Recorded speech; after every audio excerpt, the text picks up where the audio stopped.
My son called me on a random Tuesday afternoon with the casual tone of someone ordering a cup of coffee. He said, "Dad, Megan and I moved to Austin, Texas last week. We simply forgot to tell you." I remained completely silent for 5 seconds. I replied, "All right, son. Good luck." I hung up the phone, opened my secure laptop, and emailed my corporate attorney with a very specific attachment. My name is Byron Cole. I am a 70-year-old African-American man who spent his entire life building an empire from nothing, only to have my own flesh and blood try to steal the very foundation right from under my feet. Before I continue this story, let me know where you are watching from in the comments below. Hit like and subscribe if you have ever had to stand up to a family member who severely underestimated your intelligence. The afternoon heat hung heavy in my Atlanta garage. I was running a sanding block over the surface of a vintage mahogany cabinet, focusing intensely on the grain of the wood. The repetitive motion usually brought me a deep sense of peace. My cell phone vibrated violently against the heavy wooden workbench, rattling against a stack of rough sandpaper. The caller ID flashed my son's name, Jared. I wiped the sawdust from my hands using an old shop rag and answered the call. The loud rushing sound of highway wind blasted through the speaker immediately. Jared spoke fast. His words clipped and rushed, completely lacking any warmth or hesitation. He told me he and his wife Megan had packed up their entire lives and relocated to Texas. He mentioned this life-altering event as if he were discussing a change in the weather. They had been gone for an entire week. He actually said the words, "We simply forgot to mention it." He did not ask how my health was holding up. He did not provide a forwarding address. He did not offer a single apology for leaving the state without saying goodbye to his own father. Before I could process the sheer audacity of his statement, Jared claimed he was losing his cellular signal. He hung up the phone without another word. The line went dead. I stood alone in my garage, listening to the empty dial tone. I did not shout. I did not throw my phone across the room in a fit of sudden rage. Decades of running a massive commercial freight logistics business had taught me that anger is a completely useless emotion when a crisis hits. You do not react to a crisis. You assess the variables. I set the sanding block down onto the workbench perfectly, aligning it with the edge of the wood. I took a slow, deep breath of the sawdust-filled air and walked out of the garage. The Georgia sun beat down fiercely on my shoulders as I made my way down the long, concrete driveway toward the street. The neighborhood was quiet, the specific kind of quiet that comes from old money-wide lawns and tall oak trees. I reached my heavy iron mailbox and pulled open the creaking metal door. Inside sat a thick, certified envelope bearing the official logo of my primary financial institution. The bold red stamp across the front demanded immediate attention. I tore the thick paper open as I walked back up the driveway toward my front door. I unfolded the dense stack of legal documents and stopped dead in my tracks, right in the middle of the driveway. My eyes scanned the harsh black text printed across the top page. The numbers leaped off the paper, striking me with the sheer force of a physical blow. The document was a severe notice of default. According to the bank, a $400,000 home equity line of credit had been taken out against my property. The official paperwork stated that the first minimum payment was currently 30 days overdue. I stared at the property address printed clearly on the second page. It was my house. The house I bought outright with cash 20 years ago. The house where I had raised Jared. I had never applied for a home equity line of credit in my entire life. I despised unnecessary debt. I built my vast fortune by avoiding bad loans, turning a single delivery truck into a fleet of 500 commercial vehicles through sheer force of will and flawless credit. I worked side by side with my late wife Cynthia for 35 years to secure our legacy. After Cynthia passed away, I quietly liquidated the logistics company.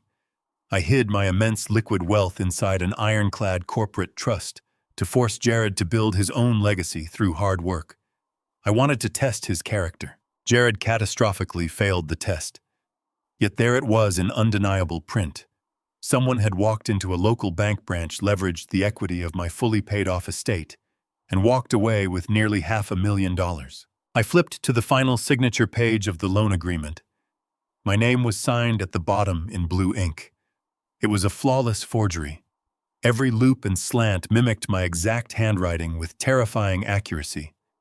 Below my forged signature sat the official ink stamp of a licensed public notary. I recognized the name immediately. It was Megan. My white daughter-in-law worked at a prominent local real estate firm before making her sudden escape to Texas with my son. The scattered pieces of the puzzle slammed together in my mind with sickening clarity. Jared did not call me from the highway simply to check on me. He called to confirm I was still completely oblivious to the fact that he and his wife had just robbed me blind. They had manufactured a falsified general power of attorney to illegally leverage my home, cashed out the massive equity line, and fled across state lines to start a brand new life funded entirely by my stolen money. I walked directly into my home office and locked the heavy oak door securely behind me. I booted up my encrypted laptop and placed the default notice face down on the glass scanner. I drafted an urgent, high-priority email to my corporate attorney, Bradley Hayes. I attached the scanned, forged documents to the message. I typed a single, decisive sentence in the body of the email. Initiate the corporate firewall. I hit send and watched the progress bar clear. Less than 10 seconds later, my cell phone rang loudly on the desk. It was not Bradley calling me back. It was my private bank manager, and he sounded completely breathless. He skipped the usual corporate pleasantries entirely. He warned me that a massive, unauthorized transaction was currently pending on my primary holding account. A wire transfer request for $2 million had just been submitted to the automated system. The manager confirmed the digital request originated from an IP address located precisely in Austin, Texas. The theft of my home equity was not their final move. It was merely the beginning of their attack. The sterile air conditioning of the downtown Atlanta bank branch hummed a low mechanical tune. I sat in a high-backed leather chair inside the glass-walled office of my private wealth manager. Outside the glass barrier bank, tellers counted cash, and ordinary people deposited their weekly paychecks completely unaware of the silent warfare occurring in the back room. Inside this soundproof box, the foundation of my family was being systematically dismantled. The branch manager, a tightly wound man named Gregory, wiped a thin layer of sweat from his forehead. He slid a thick stack of freshly printed documents across the polished mahogany desk. The papers landed right in front of me with a heavy, definitive thud. These were the physical copies of the home equity line of credit application. This was the exact paperwork that triggered the $400,000 default notice currently burning a hole in my jacket pocket. Gregory looked utterly terrified. He knew my extensive financial history, and he intimately understood the legal wrath I could bring down upon his institution if they allowed a breach of this magnitude. I did not raise my voice to him. I did not demand to speak with the bank president. I simply picked up the first page and slowly adjusted my reading glasses. I needed to see exactly how my own flesh and blood had executed the theft. The documents were meticulously prepared. Every initial, every date, every tiny line of required information was filled out with calculated precision. Jared had not acted on impulse or desperation. This was a premeditated, highly organized strike against my assets. I flipped past the standard terms and conditions, ignoring the legal jargon. I turned directly to the final page of the contract, the specific page that bound my property to a massive, unforgiving debt. At the absolute bottom of the final sheet, right above the printed date line, sat my signature. I stared intensely at the blue ink. It was an absolute masterpiece of deception.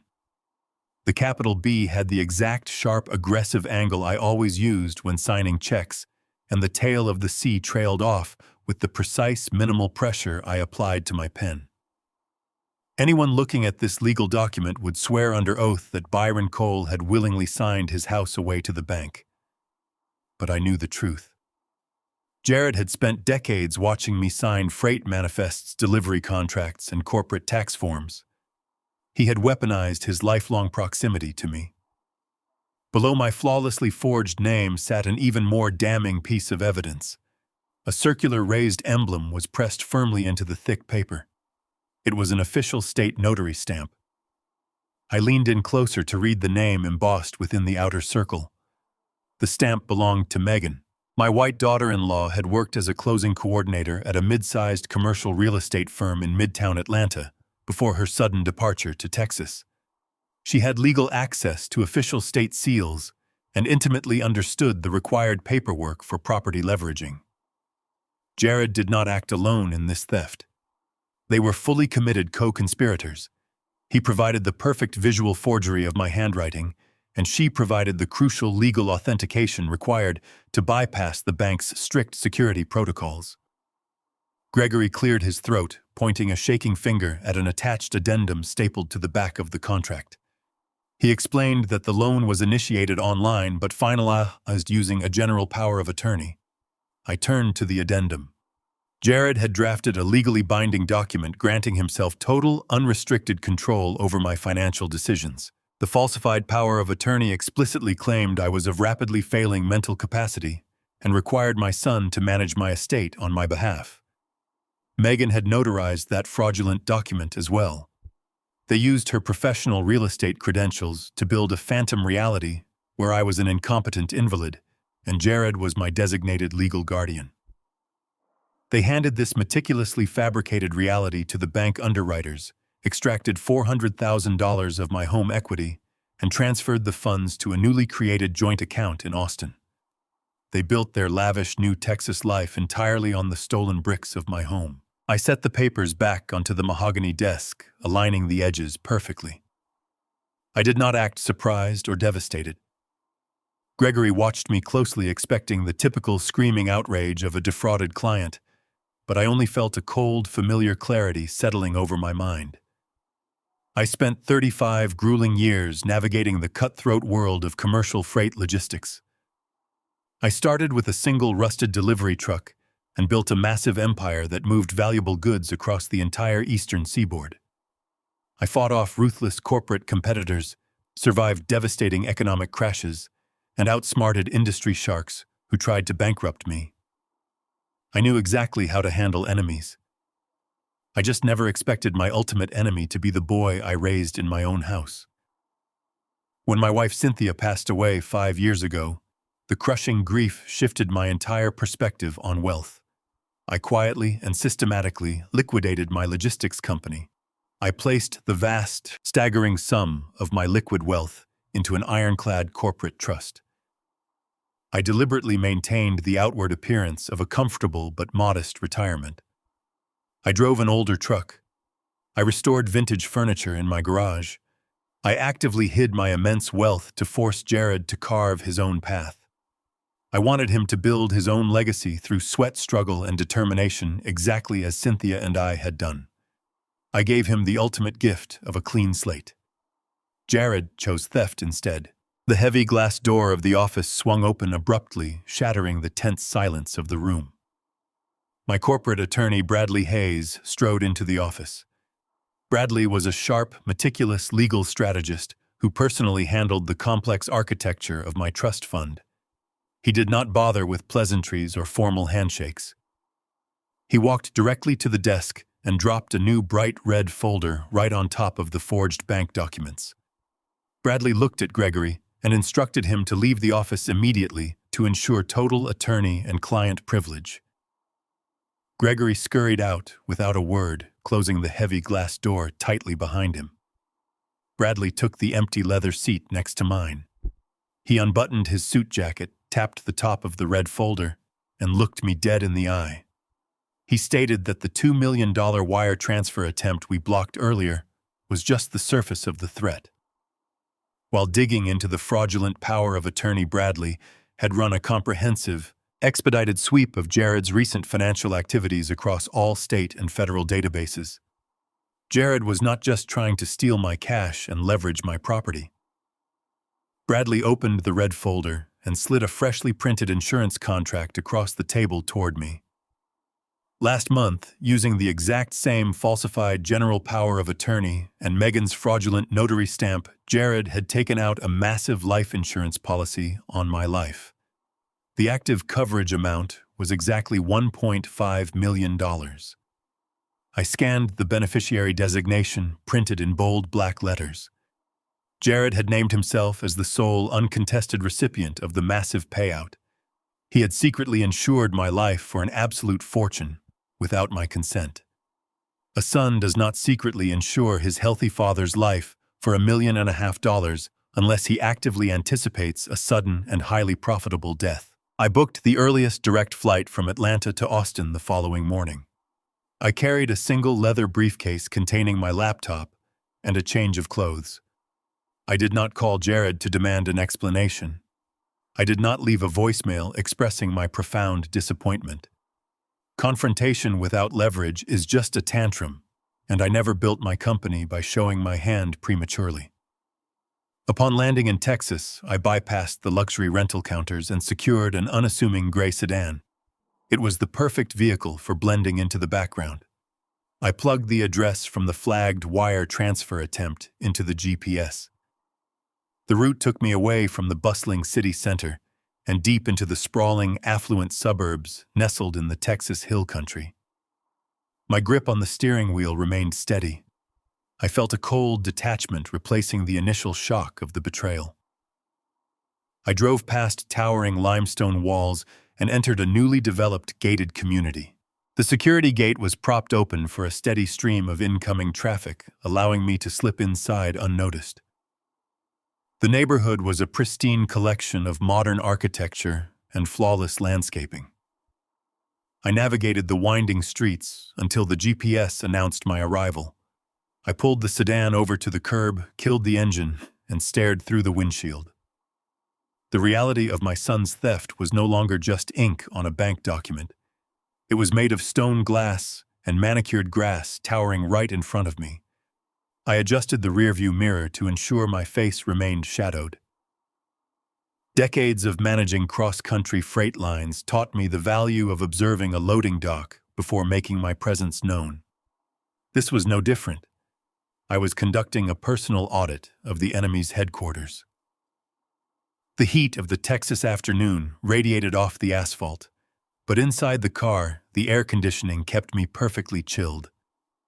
I sat in silence, mentally categorizing every detail of the property before making my next move. The address belonged to a massive newly constructed estate that easily commanded a $1.2 million price tag. It featured sharp geometric lines, floor-to-ceiling windows, and a sprawling driveway paved with imported stone. A line of luxury vehicles was parked haphazardly along the street and up the driveway, reflecting the blinding sun. It was an aggressive display of unearned wealth. Jared and Megan had spared no expense in utilizing my stolen equity. The front doors were thrown wide open, revealing a sunlit foyer and the sounds of upbeat music playing through a high-end sound system. Megan was hosting a lavish daytime welcome party to establish her social dominance among her new affluent neighbors.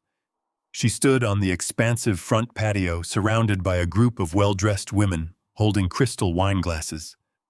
Megan wore a flowing, expensive summer dress that screamed new money. She threw her head back in a theatrical laugh, completely at ease in the life she had actively stolen from me. Caterers carrying trays of elaborate appetizers wove through the crowd. This was not a modest relocation for a fresh start. This was a coronation. They were celebrating their successful heist. I watched Megan gesture grandly toward the freshly planted garden, playing the role of the exhausted but triumphant matriarch of her new domain. She possessed an incredible talent for playing the victim while holding the knife. I remembered her meek demeanor back in Atlanta, the way she used to complain about the cost of living while subtly asking me to cover their utility bills. The contrast was sickening. She had traded her modest Atlanta life for a Texas mansion, entirely funded by a forged notary stamp and a fabricated medical crisis. The audacity of the display solidified my resolve. I was not going to simply freeze my accounts and walk away. I was going to dismantle every single brick of the fantasy they had constructed. I reached into my briefcase and pulled out my smartphone. It was time to gather the raw intelligence required to execute my defense. I needed irrefutable proof of their public narrative. I opened the door of the sedan and stepped out into the sweltering heat. I kept my head down, pulling the brim of my hat low over my eyes. I walked across the street with the slow, deliberate pace of a casual pedestrian taking a midday stroll. The guests were too captivated by the catered food and the flowing alcohol to notice an older African-American man observing them from the periphery. I walked up to the edge of their perfectly manicured lawn. A massive, ancient oak tree provided deep shade and a perfect vantage point just feet away from the patio. I stepped behind the thick trunk, entirely shielded from the partygoers' line of sight. I unlocked my phone, opened the audio recording application, and pressed the red circle. The microphone captured the clinking of glasses and the steady hum of idle conversation. Megan's voice pierced through the background noise. She spoke loudly, ensuring her new neighbors heard every word of her fabricated tragedy. We absolutely loved Atlanta. Megan sighed dramatically, taking a slow sip of her white wine. But we had to make a heartbreaking decision. Jared's father is suffering from severe aggressive dementia. It escalated so fast.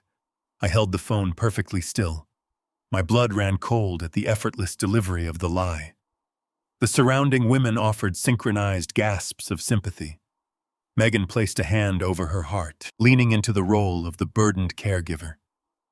He became a danger to himself. She continued, her voice trembling with practiced sorrow. He started leaving the stove on and wandering the streets at night. We had to take legal control of his estate for his own safety. We are actually selling his home next week to fund his permanent placement in a state-run psychiatric ward.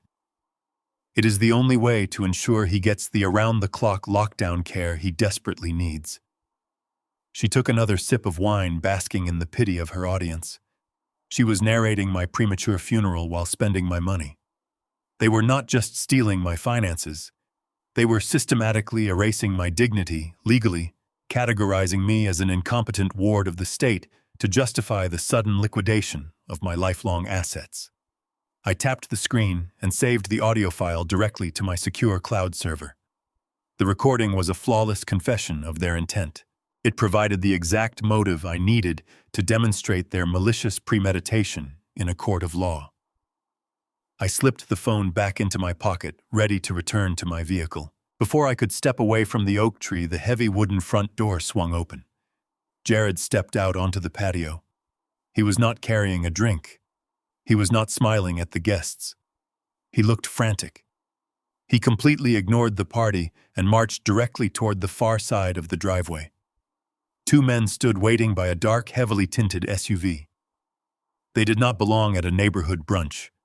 They wore sharp, cheap suits and carried themselves with aggressive, coiled tension. Jared began arguing intensely with them, waving his hands in frantic, defensive gestures. I quickly pulled my phone back out and switched to the camera. I maximized the zoom lens, focusing directly on my son's hands. The larger of the two men stepped aggressively into Jared's personal space, demanding something. Jared reached into his jacket pocket with trembling fingers. He pulled out a thick, folded legal document and handed it over. The camera lens caught the bold header of the paper clearly. It was the official property deed to my Atlanta home. Jared was not just celebrating his theft. He was actively using my forged property deed as collateral for a private high-interest loan. I booked the earliest direct flight from Austin back to Atlanta. I carried my leather briefcase and a quiet, terrifying clarity. I spent the entire journey analyzing the precise geometry of my son's betrayal. Confrontation without absolute leverage is merely a tantrum, and I never built my commercial freight empire by showing my hand prematurely. 2 days later, the trap sprang exactly as I had anticipated. I was standing by my front window holding a mug of black coffee when a heavily tinted black SUV jumped the curb and parked aggressively on my front lawn. The deep treads crushed the Bermuda grass I had spent years meticulously cultivating. The doors opened. The same two men I had photographed in Texas stepped out. They wore cheap suits that completely failed to hide the dense muscle underneath. They walked up the brick steps of my porch with the heavy confidence of predators accustomed to fear. I opened the front door before they could even raise a fist to knock. The taller man did not offer a greeting. He held up a thick manila folder and demanded I vacate the premises by the end of the week. He stated bluntly that my son had legally transferred the deed of the property to them to settle a massive $200,000 business and gambling debt. They looked at me with cold impatience, fully expecting me to crumble into a confused, panicked old man begging for mercy. I did not blink. I evaluated their posture immediately, noting the poorly concealed desperation behind their aggressive tactics. They were not corporate bankers. They were street-level lenders who had extended a massive line of credit based on stolen paper. They were entirely out of their depth, and they knew it. I stepped aside and calmly invited them inside. I walked into the kitchen and poured 2 fresh mugs of coffee, placing them on the polished granite island. The men exchanged a highly wary look, but stepped over the threshold, closing the heavy oak door behind them. They expected tears resistance or a frantic phone call to the police. My complete lack of fear fundamentally unsettled them. I motioned for them to sit at the dining table. I walked to my home office, unlocked my secure safe, and retrieved my original certified corporate trust ledger. I returned to the kitchen and dropped the heavy leather-bound binder right next to their coffee mugs. It hit the granite with a loud, authoritative thud. I asked to see the deed Jared had given them in Austin. The shorter man hesitated, then slid the fraudulent document across the table. I opened my binder and placed my authentic notarized trust agreement directly beside it.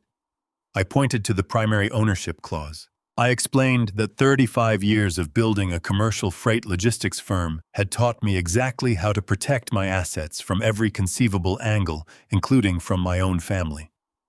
I showed them that the residential property was not owned by Byron Cole, the individual. It was the exclusive, untouchable property of an irrevocable corporate trust. I pointed out the glaring discrepancies in Jared's forged paperwork. I highlighted the fake notary stamp provided by his wife. I systematically broke down the legal reality that Jared possessed absolutely zero equity or authority over my estate. The color instantly drained from the taller man's face. The harsh reality settled over the kitchen table like a lead weight. Jared had conned them. He had taken $200,000 of their cash and handed them a worthless fabricated piece of paper. They were holding a manufactured fantasy. I watched their eyes dart frantically between the 2 documents as the financial devastation took root in their minds. They had flown across the country to intimidate an elderly man, only to discover they were the actual victims of a massive wire fraud scheme. The shorter man slammed his fist onto the granite island, rattling the coffee mugs and spilling hot liquid across the stone. He swore loudly, his voice vibrating with sudden, violent rage. He looked at his partner and stated they were booking the next flight back to Austin to break every bone in Jared's body. They promised to tear his new mansion down to the studs to extract their money by force.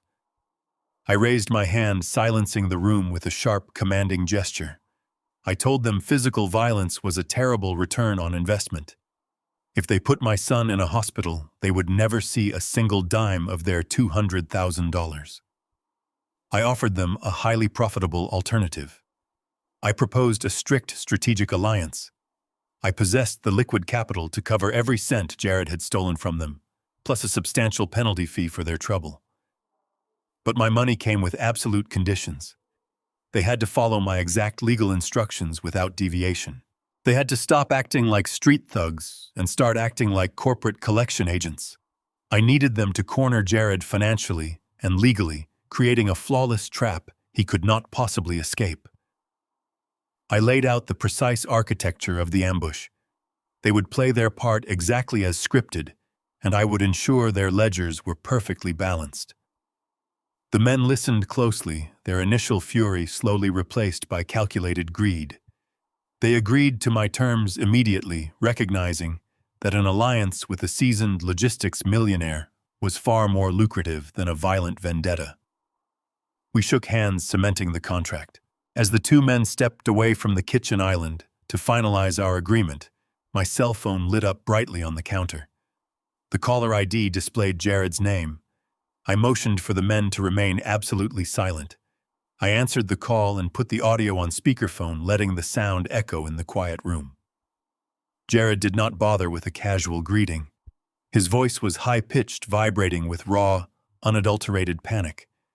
He completely abandoned the arrogant tone he had used just days prior.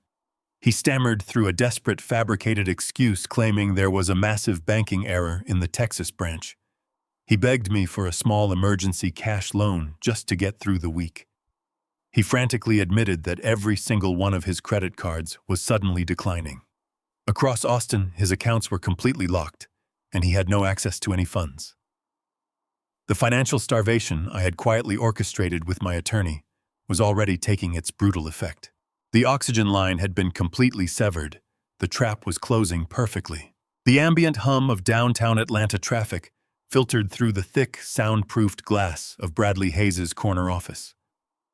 I sat across from my attorney, watching him type a final command into his encrypted terminal. The massive oak desk between us was completely bare, save for the single glowing monitor displaying the lifeblood of my financial empire. We were meticulously executing a total financial blackout. Using the absolute authority of the corporate trust I had established after Cynthia's passing, Bradley formally revoked every external access point linked to my name. We permanently froze my primary checking accounts, disabled all associated routing numbers, and canceled the remaining credit lines. Every liquid asset, every hidden dividend, and every vulnerable dollar was legally swept into the impenetrable vault of the trust. Jared had successfully breached the superficial layer of my estate, mistaking a decoy account for the main treasury. He thought he possessed the golden key, but we had just changed all the locks and barricaded the doors behind him. Bradley hit the enter key with a resounding click. The transaction confirmed immediately. The screens flickered, reflecting the newly established reality. My personal accounts now officially held a balance of absolute zero. To any external entity, including my son Byron Cole, was suddenly and inexplicably destitute. The corporate firewall was not just a defensive measure, it was a weapon of financial starvation designed to choke the oxygen supply out of Jared's Texas fantasy. He had built his new life on the premise of a steady, endless siphon from my wealth. By severing that connection, we initiated a rapid, unavoidable countdown to his absolute ruin. The trap was set. Now I needed to compel the prey to step directly into the center of the snare.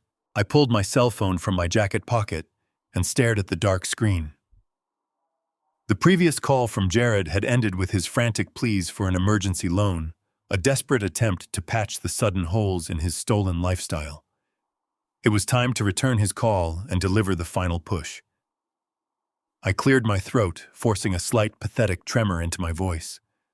I practiced the posture of a frail, terrified old man, letting my shoulders slump and my breathing quicken. I tapped his name and held the phone to my ear. Jared answered on the very first ring. His breathing was heavy and erratic, betraying the sheer panic vibrating through his chest. I did not let him speak. I immediately launched into a frantic, disjointed ramble, deliberately slurring my words to mimic the advanced dementia Megan had so publicly claimed I suffered from. I told him my bank cards had stopped working entirely. I described standing in the checkout lane at the local grocery store, utterly humiliated, as the cashier cut my debit card in half in front of a line of strangers.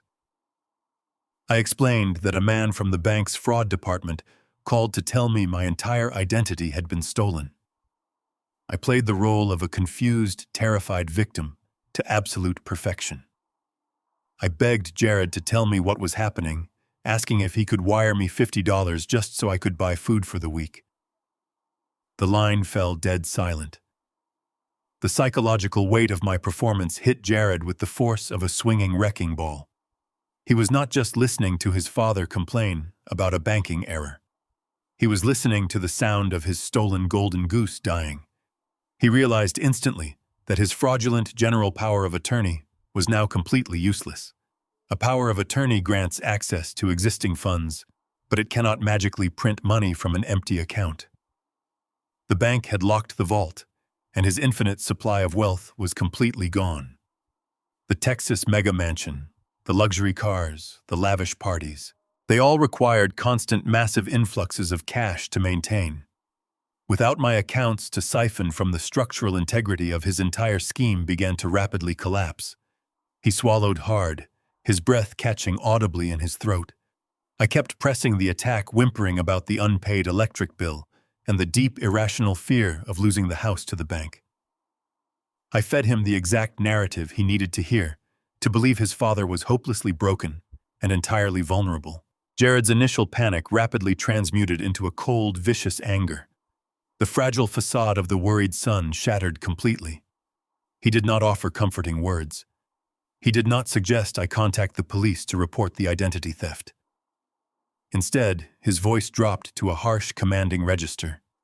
He demanded to know the specific names of the bank representatives I had spoken to. He aggressively questioned whether I had mentioned him or Megan to the fraud department. He was actively attempting to gauge his own legal exposure while desperately trying to salvage his stolen fortune. I maintained my confused, whimpering persona, claiming I could not remember any names and that my memory was slipping badly. That specific phrase was the exact trigger he needed. The financial starvation was working perfectly. Without immediate access to my capital, Jared's newly acquired Texas mortgage would enter default within a matter of days. The private loan sharks he had desperately appeased with my forged property deed would quickly return to collect their flesh. He was backed into a corner of his own making, and a cornered animal always strikes out blindly. Jared abruptly stopped his aggressive questioning. He took a sharp breath, completely changing his tactical approach. He reverted to the smooth, manipulative tone he had used to forge my signature in the first place. He told me to stop worrying. He insisted that the bank was simply making a routine error, and that an old man like me should not be dealing with such complex financial stress. He firmly stated that he and Megan were booking the next available flight back to Atlanta. They were coming home immediately to permanently fix the bank issue and take care of me. He ordered me to stay inside the house, lock the doors, and refuse to speak with anyone from the bank until he arrived. The line clicked dead. The predators were officially returning to the nest. I placed the phone back onto Bradley's desk. We exchanged a long, silent look. The psychological bait had been swallowed whole. Jared was willingly walking right into the center of the legal minefield we had meticulously constructed. Bradley turned his attention back to his encrypted computer terminal. His fingers danced across the keyboard as a priority alert flashed across his screen. Utilizing legal subpoenas connected to the ongoing fraud investigation, Bradley had secured a direct wiretap on the corporate email accounts associated with Megan's former real estate office. He clicked open an intercepted message and spun the monitor around for me to see. Megan had not wasted a single second after Jared ended our phone call. She had just submitted an urgent expedited booking request to a premier Atlanta logistics firm. She attached the forged power of attorney to bypass any required homeowner authorization. Megan had officially scheduled a massive commercial moving company to arrive at my estate. The trucks were booked to completely clear out my house at exactly 8 o'clock in the morning, mere hours after she and Jared were scheduled to land in Georgia. The heavy oak front door swung open just after 6 in the evening. Jared and Megan stepped into the foyer, carrying matching designer leather luggage that cost more than most working people earned in an entire month. They wore identical masks of exaggerated, breathless concern. Jared rushed forward, dropping his expensive bags onto the polished hardwood floor with a heavy thud. He wore a crisp, tailored suit that looked entirely out of place for an emergency cross-country flight to aid a sick relative. Megan trailed closely behind him, her eyes hidden behind oversized designer sunglasses until she dramatically pulled them off her face. She immediately began scanning the living room. Her gaze did not rest on me with any trace of familial affection. Instead, she performed a rapid, silent inventory of my entire estate. Her eyes darted from the vintage mahogany cabinet I had just finished restoring in the garage to the authentic mid-century Persian rug anchoring the center of the room. I could see the cold, ruthless calculation operating behind her meticulously applied makeup. She was mentally tagging every valuable antique, mentally preparing for the commercial movers she had already scheduled to arrive at dawn. They truly thought they were walking into the home of a defeated, confused old man who had completely lost his grip on reality and his finances. I leaned heavily on a wooden cane I did not actually need. I let my hands tremble slightly as I looked at them. The deception required total, uncompromising commitment. I forced my breathing to become shallow and rapid, playing the exact role they expected to find. Jared closed the distance between us, his face contoured into a perfect expression of filial piety. Jared wrapped his arms around my shoulders in a stiff, mechanical embrace. The hug was entirely rigid and completely hollow. It felt like holding a storefront mannequin. He patted my back twice with excessive force, pulling away before any genuine warmth could register.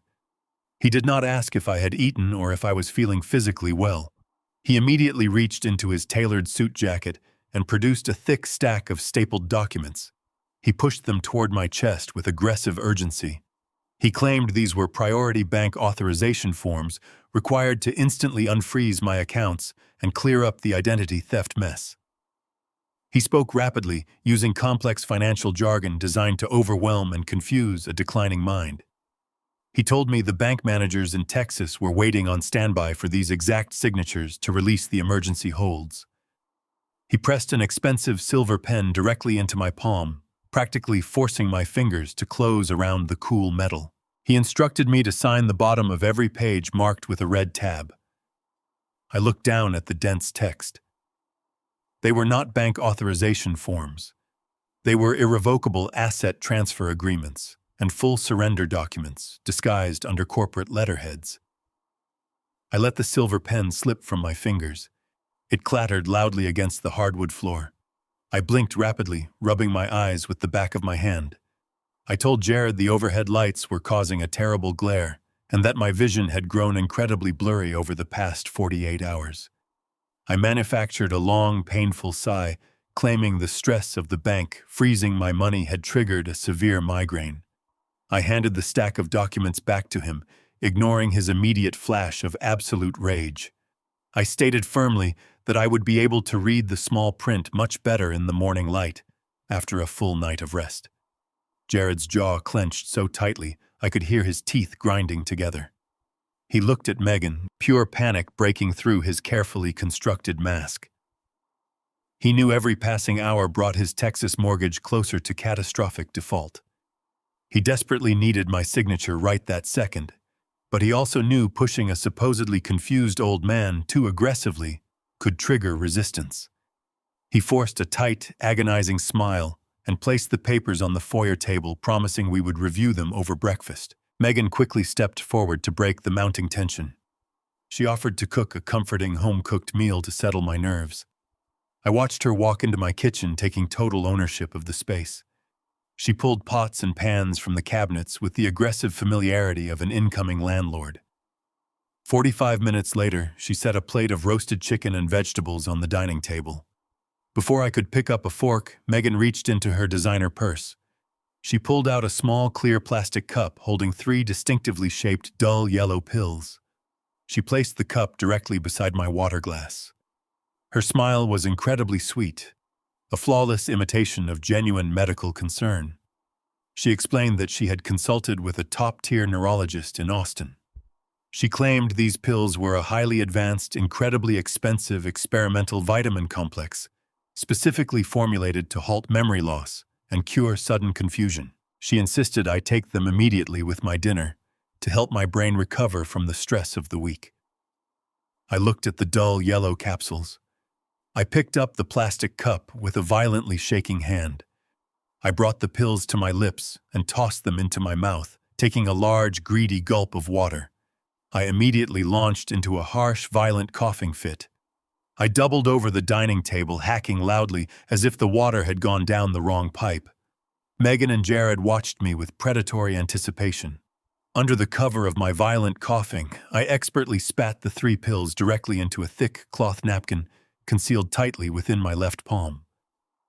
I wiped my mouth, breathing heavily, and offered a weak apology for the disruption. I assured Megan I had swallowed her expensive vitamins completely. A look of profound, chilling relief washed over both of their faces. They believed the chemical trap had been successfully sprung. I finished a few bites of the roasted chicken, playing the role of a heavily sedated, exhausted victim. I excused myself from the dining table, claiming I needed to take the kitchen trash out to the garage bins before turning in for the night. Jared did not offer to help. He was already staring obsessively at the stack of documents on the foyer table. I grabbed the plastic garbage bag and stepped out into the dark, sweltering garage.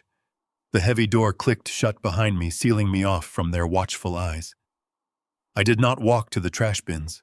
I walked directly into the deep shadows cast by my vintage mahogany cabinet. Renee, the elite private investigator I retained through Bradley Hayes, stepped silently from the darkness. She wore all black, blending perfectly into the unlit corners of the garage. I did not speak a single word to her. I simply reached into my pocket and handed her the tightly bundled cloth napkin containing the 3 damp pills. I passed her a thick envelope of untraceable cash. She understood the assignment perfectly. I paid her double her usual exorbitant rate to wake up a contact at a private medical laboratory and run a rush comprehensive toxicology panel on the capsules. I needed to know exactly what chemical weapon my family was using to destroy my mind. I stepped back into the house through the heavy fire door connecting the garage to the kitchen.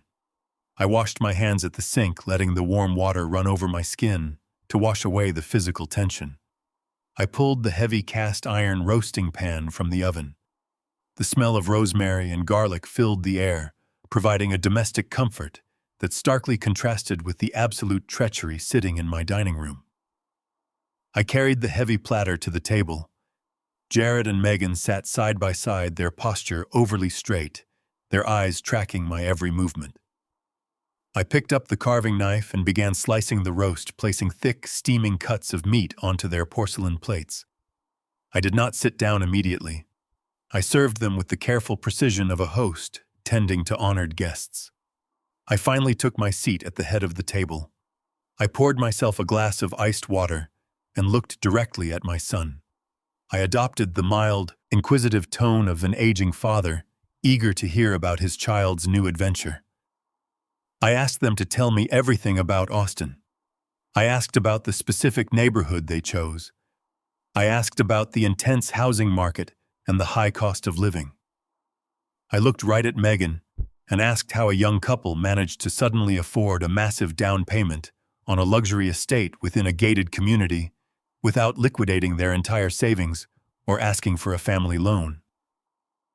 I kept my voice entirely steady, masking the lethal precision of the interrogation. I was not making dinner conversation. I was conducting a deposition. Jared did not hesitate for a single fraction of a second. He did not blink.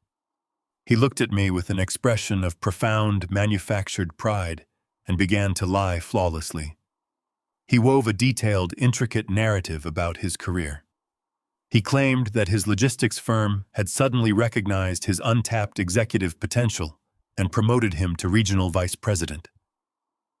He detailed a fictitious, highly aggressive compensation package that included a massive upfront signing bonus and immediate stock options. He spoke with the smooth, practiced cadence of a seasoned con artist. He claimed the company demanded he relocate to Texas immediately to oversee their southern expansion, which completely explained their sudden, unannounced departure from Atlanta.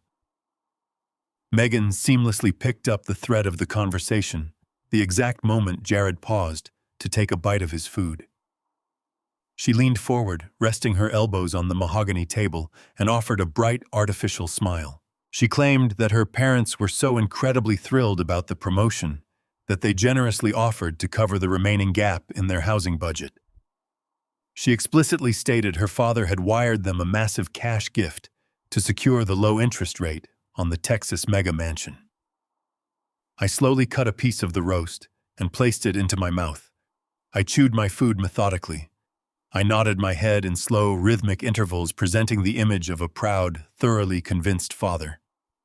I offered them mild words of congratulations. I told Jared how incredibly proud I was, that he had finally built his own financial independence. Beneath the thick oak wood of the dining table, secured tightly with heavy adhesive tape, a high-definition digital audio recorder captured every single syllable.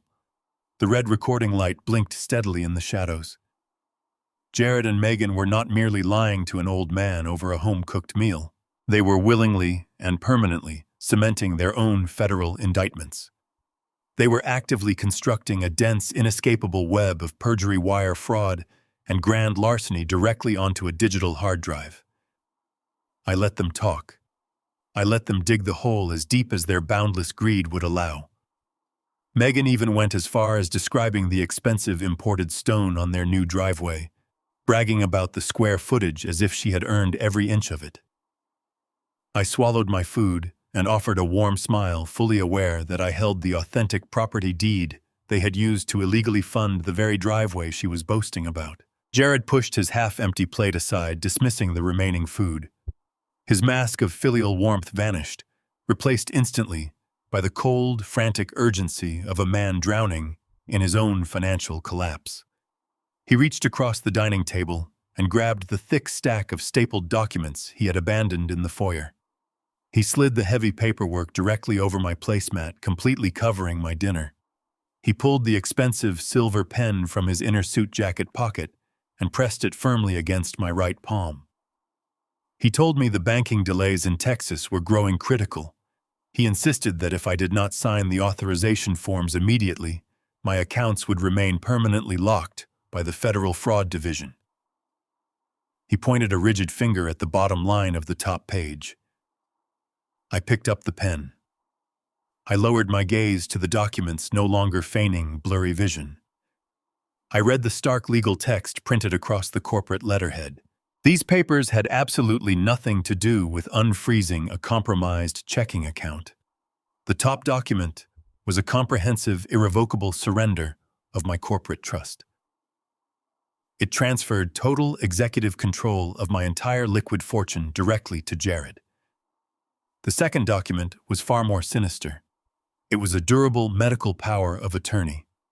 The binding legal text explicitly granted Megan total, unquestionable authority over my physical health care, my living arrangements, and any future psychiatric evaluations. If my signature touched that paper, I would instantly become a legal prisoner in my own body. Megan would possess the absolute power to forcefully commit me to the exact state-run psychiatric ward she had enthusiastically described to her affluent Texas neighbors just 2 days prior. They were trying to financially gut me and legally erase me in a single coordinated stroke. I stared at the dense paragraphs detailing the transfer of my medical rights. Jared hovered over me, his breathing shallow and rapid. He instructed me to press hard on the paper so the ink would transfer to the carbon copies underneath. He was vibrating with greedy anticipation, entirely convinced that his aging father was too mentally compromised to comprehend the execution warrant sitting on the table. The tense, suffocating silence in the dining room was suddenly broken. My cell phone chimed loudly from inside my suit jacket pocket. I set the silver pen down onto the table. I pulled the device out and looked at the illuminated screen. It was a secure, encrypted text message from Renee. I opened the notification. The Rush toxicology report from the private medical laboratory was attached as a highly detailed document file. I scanned the chemical breakdown. The 3 yellow capsules Megan had so sweetly handed to me were not experimental vitamins. They were not designed to improve brain function. They were extremely potent, highly illegal black market sedatives. The detailed chemical analysis confirmed the specific dosage was expertly formulated to induce severe chemical lobotomy symptoms. If swallowed, the pills would cause extreme spatial disorientation, massive cognitive confusion, and severe slurring of speech. They were designed to perfectly mimic the rapid onset of advanced aggressive dementia. Megan had actively attempted to poison me right at my own dining table to visually justify the fraudulent medical proxy sitting directly in front of me. I stared at the glowing screen of my phone, the harsh blue light illuminating the sterile medical terminology in Renee's text message. The chemical breakdown was undeniable. Benzodiazepines mixed with a heavy antipsychotic tranquilizer. It was a chemical straitjacket. I slid the phone slowly back into the inner pocket of my tailored suit jacket, letting the heavy fabric conceal the absolute finality of my son's betrayal. Jared sat directly across the dining room table, his eyes locked onto my hands, with the desperate intensity of a starving predator. He was practically vibrating with nervous energy, entirely convinced that the black market sedatives Megan had served me were rapidly dissolving into my bloodstream. I let my shoulders slump forward perfectly, mimicking the heavy, lethargic posture of a chemically subdued old man. I allowed my chin to dip toward my chest, forcing my breathing to become shallow and labored. I reached out toward the center of the table. My fingers hovered over the thick stack of irrevocable asset transfer forms and the durable medical proxy. I picked up the heavy silver pen Jared had forced upon me. The polished metal felt cold and alien against my skin. I looked up through half-closed eyelids, meeting my son's gaze. There was no trace of the boy I had raised in his eyes. There was only a hollow, consuming greed.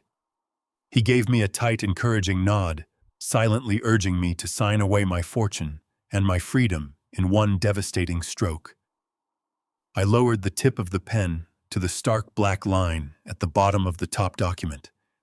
I did not hesitate. I applied the heavy pressure Jared had demanded to ensure the ink bled through to the carbon copies underneath. I moved the pen across the coarse paper with slow, deliberate strokes. I did not write the letters of my given legal name.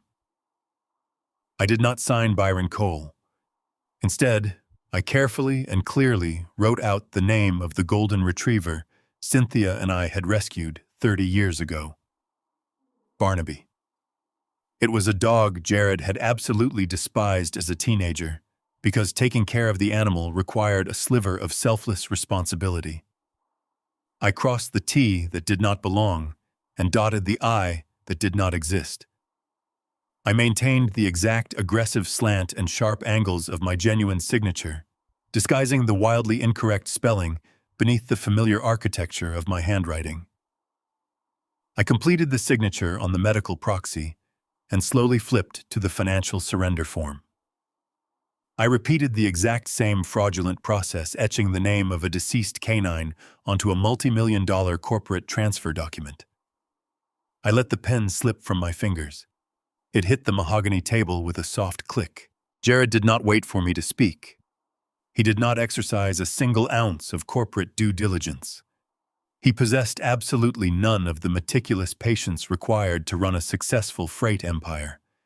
Driven entirely by blinding greed, he lunged forward across the roasted chicken and snatched the stack of papers directly out from under my hands. He pulled the documents to his chest as if I might suddenly snatch them back. A massive triumphant smile broke across his face, completely shattering his mask of concerned piety.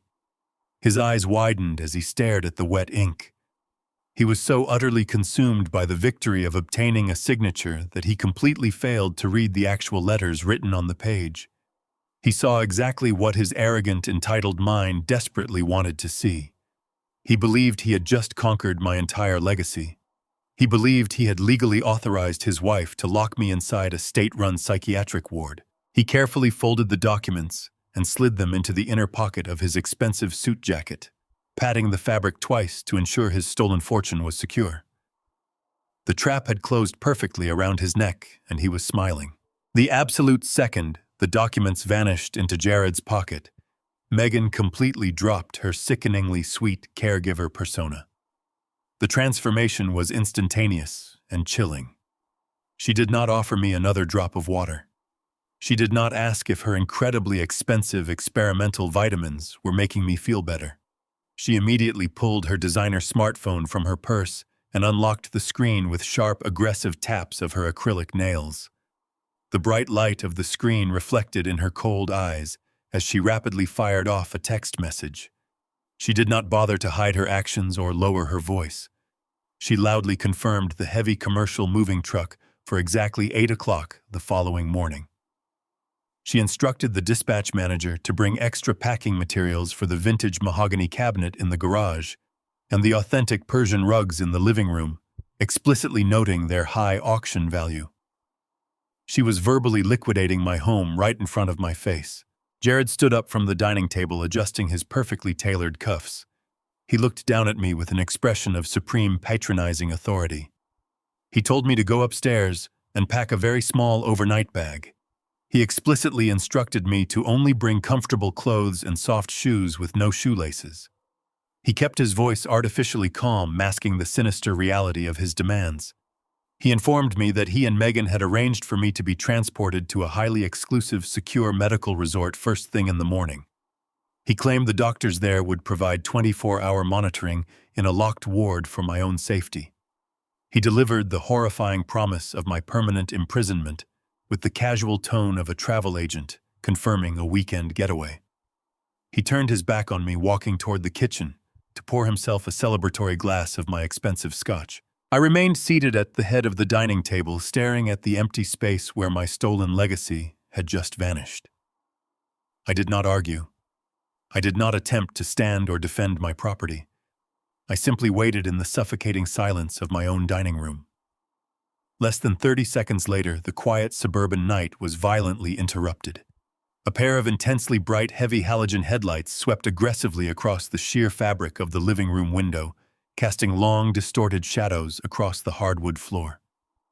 The heavy, unmistakable crunch of thick tires rolling over the gravel driveway echoed through the front walls of the estate.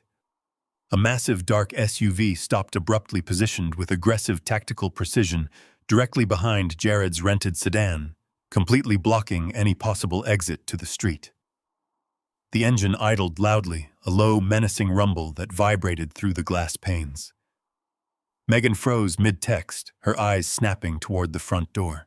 Jared dropped his glass of scotch onto the granite counter, his triumphant smile vanishing instantly. The private, high-interest lenders from Texas had arrived exactly on schedule, precisely as I had orchestrated. Jared slammed his half-empty glass of expensive scotch onto the granite kitchen counter with enough force to nearly shatter the crystal base. His face twisted into a mask of arrogant indignation. He was completely intoxicated by the delusion of his newly acquired power. He truly believed he was the absolute master of my estate, and the sudden aggressive intrusion of the dark SUV blocking his rental car was an unacceptable insult to his authority. He marched across the foyer with heavy, entitled steps, determined to unleash a torrent of verbal abuse upon whoever had dared to park in his driveway without explicit permission. He grasped the brass handle of the heavy oak front door and yanked it open violently, his mouth already open to shout a command. He froze instantly. The angry words died completely in his throat. Standing on the brick expanse of my front porch were the same two massive men in cheap, ill-fitting suits I had spoken with days prior. The blinding halogen headlights from their idling vehicle cast long, imposing shadows that entirely enveloped my son. The taller of the two men did not offer a polite greeting. He did not ask for permission to speak. He stepped forward aggressively, invading Jared's personal space, forcing my son to take a clumsy, involuntary step backward into the foyer. The man spoke in a low, gravelly voice that carried the undeniable weight of street-level violence. He demanded their $200,000 immediately. He stated with absolute clarity that their patience had officially expired, that the Texas real estate collateral was no longer sufficient, and that they were not leaving the property without a full liquid transfer of the funds Jared had stolen from them. The sheer terrifying reality of his massive unsecured debt crashed down upon Jared, completely shattering his suburban fantasy. Panic seized Jared with the sudden violent intensity of a physical blow. The color drained entirely from his face, leaving his skin a sickly, pale white. He began to stammer, his previous arrogance evaporating into pure, unfiltered cowardice. He raised his hands defensively, palms facing outward, taking another desperate step backward into the safety of my home. He realized instantly that he possessed absolutely zero liquid capital to appease the two imposing predators standing on the porch. In a moment of ultimate despicable betrayal, he pointed a trembling finger directly at me where I stood quietly in the hallway. He threw his own father to the wolves without a single fraction of a second of hesitation. He frantically told the lenders that they had absolutely nothing to worry about. He raised his voice to a shrill pitch, swearing that I was a multimillionaire and that the debt would be settled in full by morning. He patted the inner breast pocket of his tailored suit jacket with frantic slapping motions. He proudly announced that I had just willingly signed over my entire corporate fortune and granted him absolute, unquestionable legal control over every single asset I owned. He specifically detailed the massive balance he believed I held in my primary checking account, assuring the men that the funds were ripe for the taking. He practically begged them to look at my frail posture as proof that I was entirely incapable of fighting back against his financial takeover. He looked at the two men, begging them to understand the magnitude of his newly acquired wealth. He claimed that the $200,000 he owed them was merely a drop in the bucket compared to the massive empire he now commanded. He promised to wire the original principal plus a massive penalty fee for their inconvenience the absolute second the commercial banks opened for business the next day. He painted me as a helpless, deeply confused cash cow who had practically handed him the keys to the vault. He attempted to leverage my lifetime of grueling, meticulous labor to buy his way out of a violent confrontation. He stood in my foyer, using my blood, my sweat, and my legacy as a human shield to protect his own pathetic, fraudulent existence. I stepped forward out of the shadows of the foyer and walked directly onto the illuminated brick porch. I did not lean on the wooden cane. I did not let my hands tremble. I dropped the frail, confused posture, entirely straightening my spine and squaring my shoulders with the commanding, authoritative presence of a man who had successfully navigated the cutthroat world of commercial freight for decades. I bypassed Jared completely, ignoring his terrified, confused stare. I reached into the interior pocket of my suit jacket and retrieved a thick, professionally bound manila envelope. I handed it directly to the taller of the two lenders. I spoke with a voice that was clear, resonant, and entirely devoid of any dementia. I advised the men to carefully review the certified legal documents contained within. I explained that they were holding a sworn, notarized affidavit prepared by my elite corporate attorneys, backed by a comprehensive forensic audit. I stated with absolute, unyielding clarity that the Texas property deed Jared had used to secure their massive $200,000 loan was a complete amateurish fabrication. I detailed how the forensic evidence legally isolated Jared, making him solely and undeniably guilty of felony wire fraud and grand larceny. I reminded the lenders of the strict strategic alliance we had formed in my kitchen. They were bound by our agreement to act as corporate collection agents, and this legal document was their ultimate weapon against the man who had conned them. I explicitly clarified that attempting to extort a legally protected trust would result in their immediate incarceration, leaving Jared as their sole legally liable target. I turned my head, slightly locking eyes with my son. I informed him that the irrevocable trust surrender forms resting in his pocket were completely worthless, as they had been signed by a man named Barnaby, a golden retriever who had been dead for over 2 decades. I watched the realization of his complete failure wash over his face. I looked back at the lenders, my expression entirely cold and calculating. I stated with absolute legal finality that Byron Cole and his heavily fortified corporate trust owed them absolutely nothing. The taller lender slowly looked up from the illuminated pages of the sworn affidavit. The realization of the massive, meticulously documented fraud settled over him. He recognized instantly that extracting money through physical intimidation was now entirely impossible, as the documentation formally involved federal authorities and corporate lawyers. He followed the exact strategic alliance we had formed days prior. He pulled a sleek smartphone from his pocket and immediately dialed the local authorities to formally report the felony wire fraud, protecting his own legal exposure. Megan stood paralyzed in the entryway, her designer sunglasses clutched tightly in her hand. She heard the words felony wire fraud and grand larceny echo across the porch. She realized in a single horrifying second that the infinite fountain of wealth she had banked her entire future on was completely gone.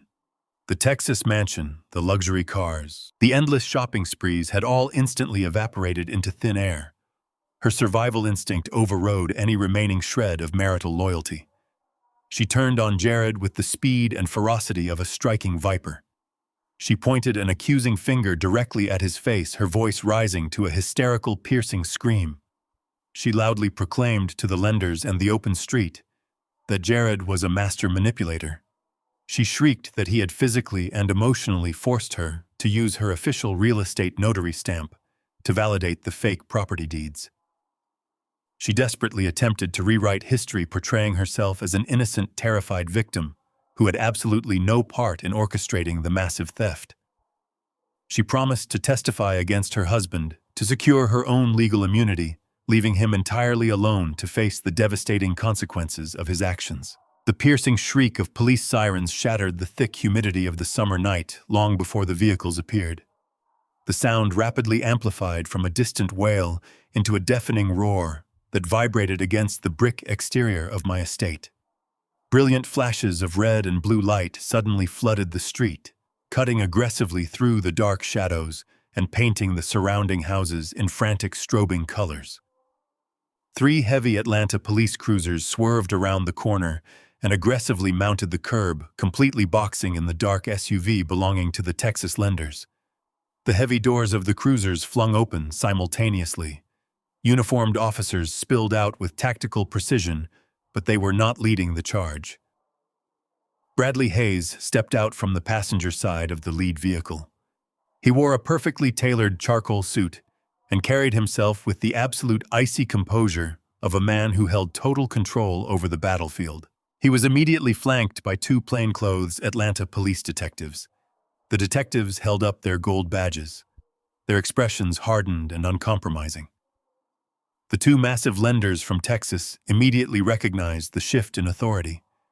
They wisely stepped away from Jared, raising their hands in a gesture of total compliance to signal they were merely the victims reporting a crime. They leaned back against the hood of their SUV, perfectly content to let the legal system handle the destruction of the man who had stolen their money. Bradley strode up my driveway with purposeful, measured steps. The flashing red and blue lights illuminated the sheer terror spreading across Jared's pale face.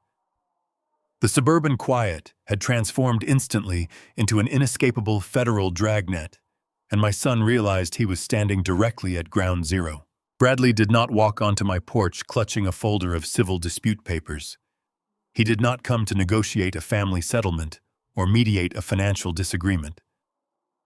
He bypassed Jared entirely and handed a thick, formally bound document directly to the lead detective.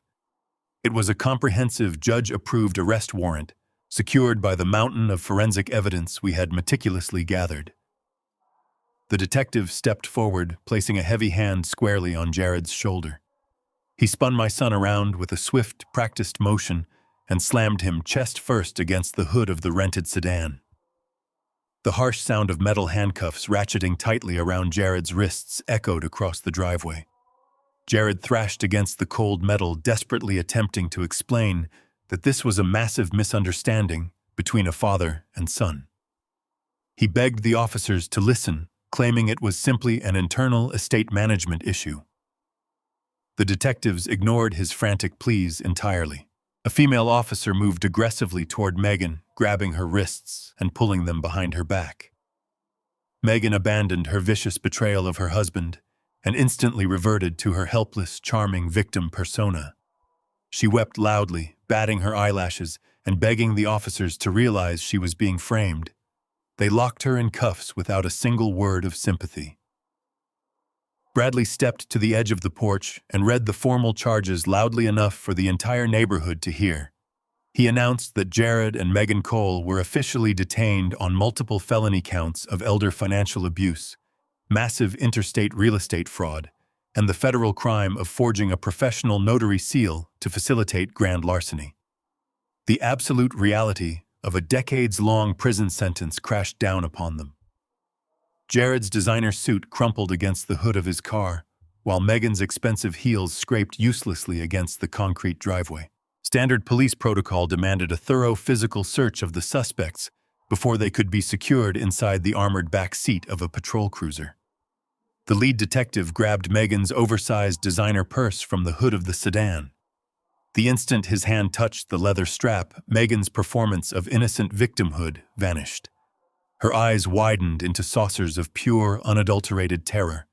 She violently thrashed against the officer holding her, desperately attempting to lunge toward the bag, but the female cop pinned her firmly against the metal door. The detective unzipped the main compartment and systematically emptied the contents directly onto the trunk of his cruiser.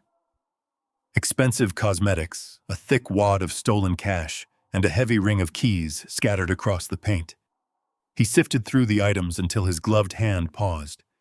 He pulled out a small clear plastic baggie securely tied at the top. The bag was completely filled with the dull yellow capsules she had attempted to feed me at the dinner table. He held the bag up to the flashing red and blue lights. Megan began to stammer uncontrollably, her voice shaking as she frantically claimed they were just personal diet pills and herbal supplements she bought online. I stepped off the brick porch and walked down the driveway. I reached into the breast pocket of my jacket and handed the detective the certified laboratory printout Renee had provided. I spoke in a clear, unwavering voice explaining that my daughter-in-law had attempted to forcefully administer those exact pills to me less than an hour ago. The detective read the chemical breakdown under the harsh streetlights. He saw the undeniable proof of potent black market sedatives explicitly designed to induce severe cognitive failure and mimic advanced dementia.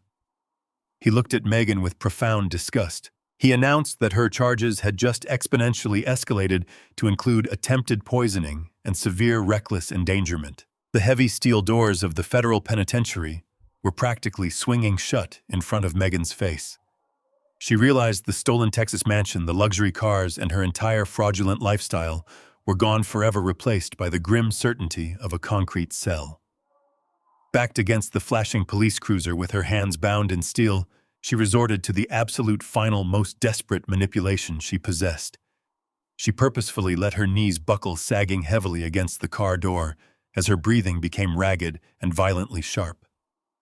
She threw her head back toward the night sky and released a guttural, terrifyingly loud scream that pierced the humid air. She wept hysterically, begging the officers not to throw her into the back of the armored vehicle. She twisted her body, pointing her cuffed hands directly at me standing in the driveway. She shrieked at the top of her lungs that she was carrying my own flesh and blood. She announced to the detectives, the lenders, and every watching neighbor that she was exactly 10 weeks pregnant with my only grandchild. She wildly claimed that the profound shock of the sudden arrest and the brutal physical stress of a holding cell would cause an immediate miscarriage and absolutely kill the baby she was carrying. The sheer volume and absolute desperation of Megan's piercing shriek echoed through the humid night air. The two Atlanta police detectives instinctively paused. Their strict tactical training briefly warred with basic human instinct. The female officer holding Megan's cuffed wrists loosened her grip by a fraction of an inch, taking a hesitant step backward to evaluate the sudden medical claim. A profound, heavy silence blanketed the driveway, broken only by the steady, rhythmic strobe of the red and blue emergency lights. Jared stared at his wife with his jaw practically unhinged, the color completely drained from his already pale face. He was utterly blindsided by the explosive announcement. The shock radiating from his wide eyes made it undeniably clear that he possessed absolutely zero prior knowledge of any impending child. He had been completely excluded from this supposed miraculous development. Megan saw the momentary hesitation in the officers and instantly capitalized on the brief tactical pause. She weaponized her fabricated vulnerability with the precision of a seasoned predator. She directed her tear-streaked face away from the police and aimed her performance entirely at me. She let out a series of ragged, theatrical sobs. She begged me to call off the detectives immediately. She pleaded with me to drop the felony charges for the sake of my own flesh and blood. She invoked the sacred concept of the family bloodline, loudly insisting that throwing a pregnant woman into a concrete holding cell would be a permanent stain on the Cole family legacy. She promised that if I just let them walk away, she would dedicate her life to raising my grandchild, to love and respect me. She played the ultimate biological trump card, fully expecting an aging, lonely father to crumble at the mere promise of continuing his lineage. I did not offer a comforting smile.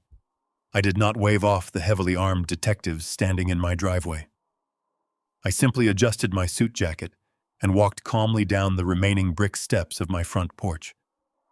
My leather shoes clicked deliberately against the concrete as I closed the distance between us. The flashing emergency lights illuminated my path as I stopped mere feet away from where Megan remained pinned against the police cruiser.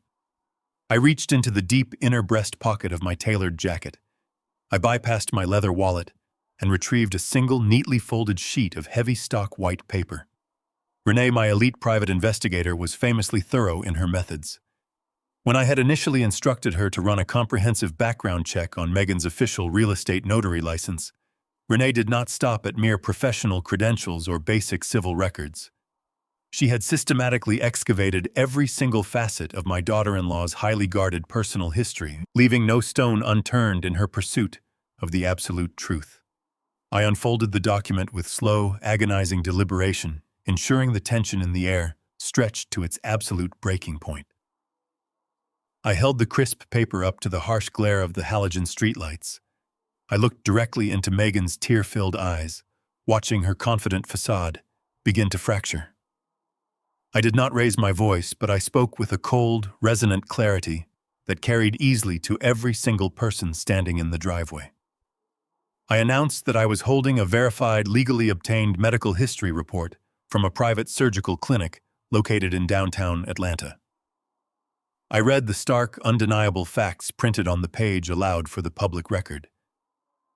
Exactly 5 years and 2 months ago, long before she had even met my son, Megan had voluntarily checked herself into that exclusive clinic. She had elected to undergo a permanent, irreversible bilateral tubal ligation. She had her fallopian tubes surgically tied and permanently cauterized. I lowered the paper and stared at her trembling face. I stated with absolute scientific certainty that a natural pregnancy was a complete and utter biological impossibility.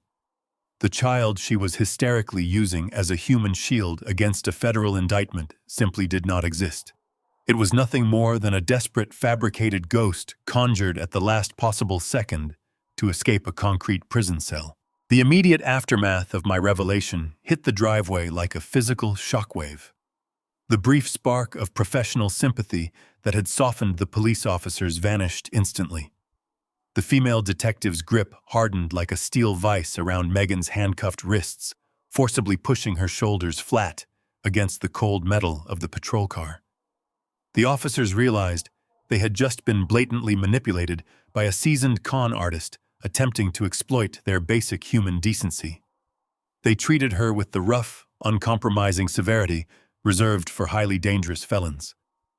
The most profound devastation, however, unfolded entirely across Jared's face. He stood frozen by the front bumper of his rented sedan, staring at his wife, as if she had suddenly transformed into a grotesque, unfamiliar monster. The absolute reality of her 5-year deception clicked into place behind his eyes. For half a decade, Megan had strung him along with the promise of building a family. She had manipulated his deepest desires for an heir to keep him entirely compliant and financially subservient to her extravagant lifestyle. She had staged years of fake disappointment over negative test results, using his emotional vulnerability to extract more money, more vacations, and more luxury goods to soothe their supposed shared heartbreak. She had actively weaponized his own future against him. Jared looked at her with an expression of pure, unfiltered disgust. His jaw trembled as he comprehended the magnitude of her sociopathic manipulation. The toxic alliance they had built on the foundation of my stolen wealth completely shattered under the crushing weight of her lies. The partnership dissolved into absolute venomous hatred. Megan glared back at him, dropping the weeping mother routine entirely. Her face contorted into a vicious sneer. They were no longer a unified front attempting to conquer an aging patriarch. They were just two cornered criminals standing in the glaring red and blue lights, entirely willing to tear each other apart to survive the impending federal fallout. The last remnants of Jared's arrogant, entitled facade crumbled into absolute dust. His legs gave out completely beneath him, no longer able to support the staggering weight of his impending reality. He collapsed heavily onto the damp Bermuda grass I had spent years meticulously cultivating. The sharp, wet blades of grass instantly stained the knees of his incredibly expensive tailored suit. He knelt awkwardly in the dirt, the heavy steel handcuffs digging painfully into his wrists behind his back. He looked up at me from the ground, his face completely drenched in a mixture of sweat and genuine terrified tears. The confident regional vice president, who had attempted to legally erase my existence, was entirely gone. He reverted to the pathetic, frightened child who always expected me to miraculously fix his catastrophic mistakes.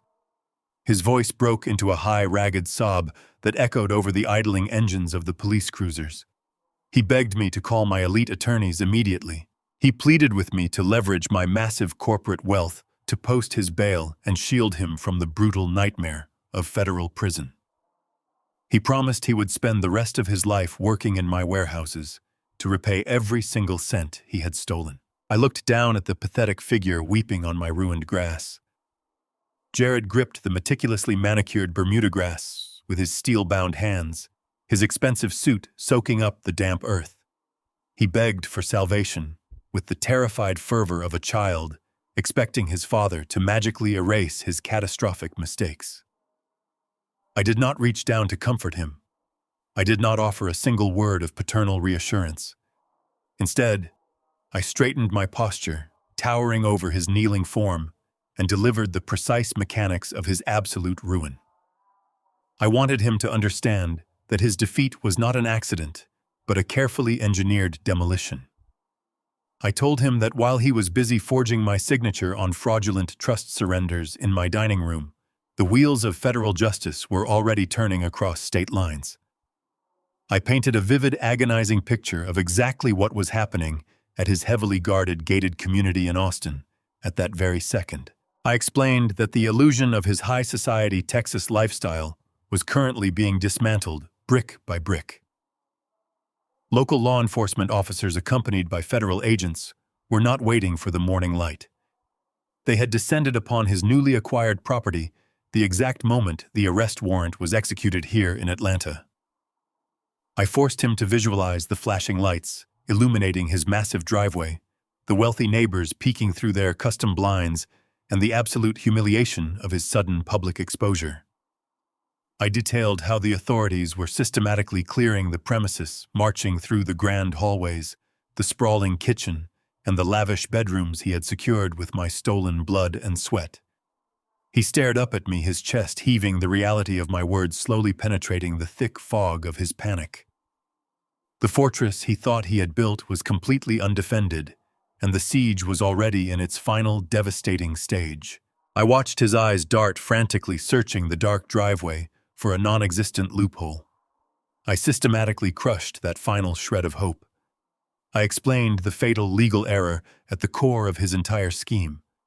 The massive down payment he had wired to secure the Texas mega mansion was not clean capital. He had brazenly siphoned those exact funds directly from my heavily fortified home equity line, utilizing the forged general power of attorney he had created with Megan's illegal notary stamp. I spoke with the icy, unyielding precision of a corporate executive finalizing a hostile takeover. I informed him that the federal government possesses a very specific, uncompromising, legal categorization for real estate purchased with stolen money. The entire sprawling property was officially designated as the fruit of a crime. It was no longer a luxury residence. It was a primary piece of physical evidence in a massive grand larceny investigation. I gestured toward Bradley Hayes, who stood calmly beside the lead detective on the driveway, observing the destruction of my enemies. I detailed how my attorney had filed a comprehensive emergency federal injunction hours before Jared's flight had even touched down in Georgia. The courts had moved with devastating speed, freezing the asset before a single piece of furniture could be moved inside. The Texas authorities were not merely searching the property, they were aggressively seizing it. I described the heavy steel padlocks currently being secured across the grand double doors of his mansion. I wanted him to feel the cold reality that the state had officially confiscated every square inch of the estate, every piece of designer furniture, and every luxury vehicle parked in the garage. His ill-gotten empire was entirely frozen, trapped permanently behind federal crime scene tape. He could not sell it. He could not borrow against it. He could not even set foot on the property again. The immense fountain of wealth he had banked his future on had been legally drained, leaving him stranded in a desert of his own making. The Texas fantasy was completely dead, permanently seized by the jurisdiction he thought would offer him a fresh start. Jared's breathing grew incredibly shallow and rapid, his mind failing to process the speed of his downfall. But I was not finished. A meticulously executed ambush requires severing every possible lifeline, ensuring the target has absolutely nowhere left to run. I revealed the ultimate catastrophic flaw in their grand design.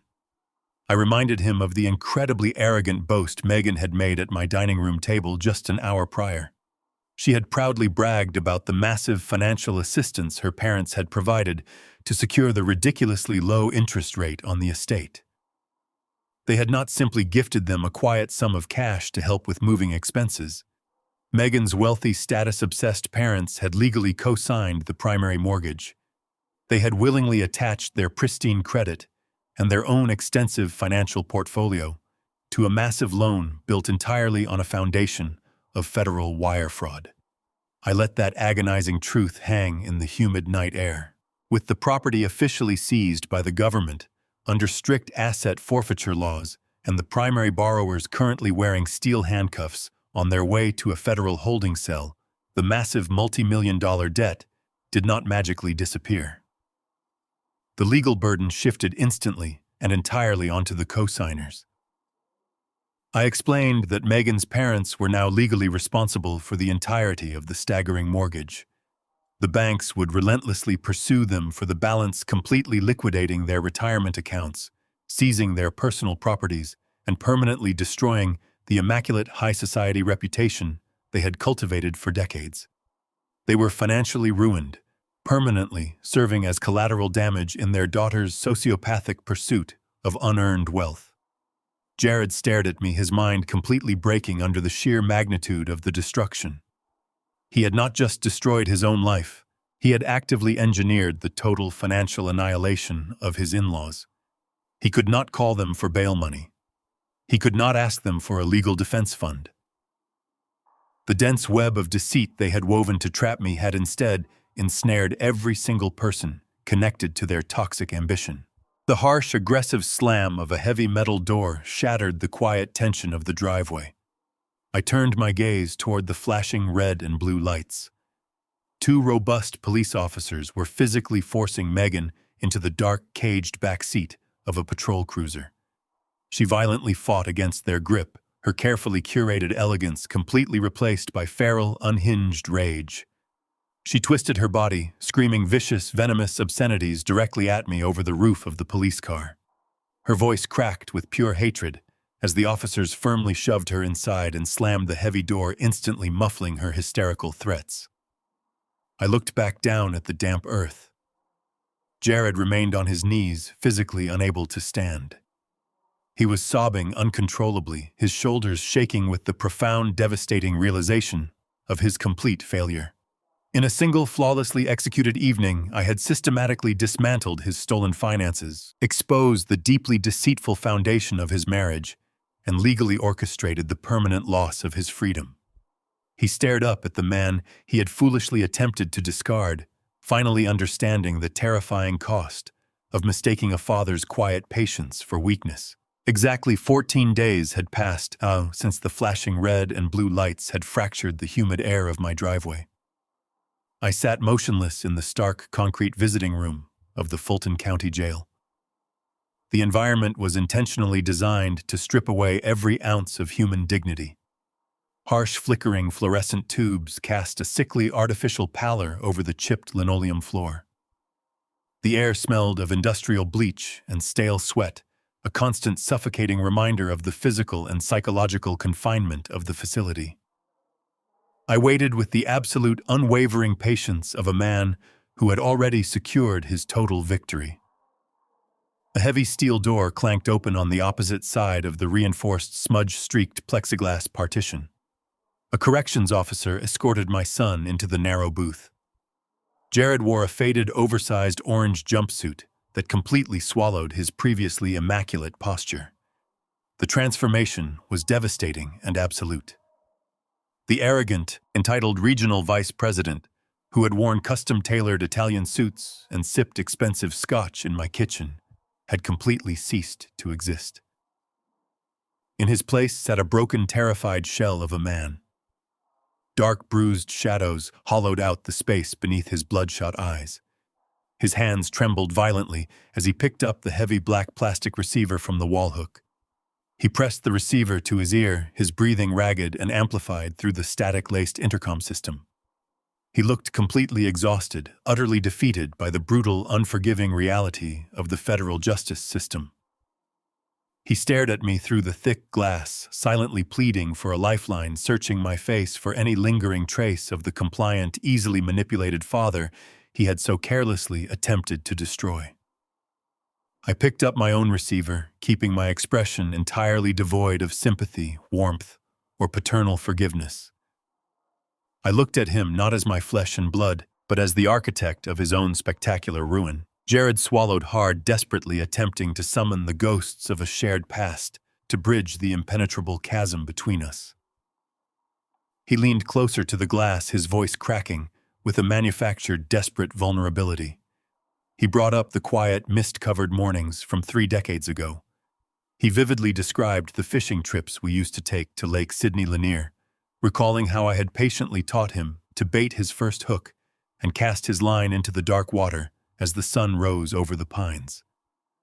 He painted a picture of a devoted father and an innocent son, weaponizing nostalgia in a pathetic, calculated bid for clemency.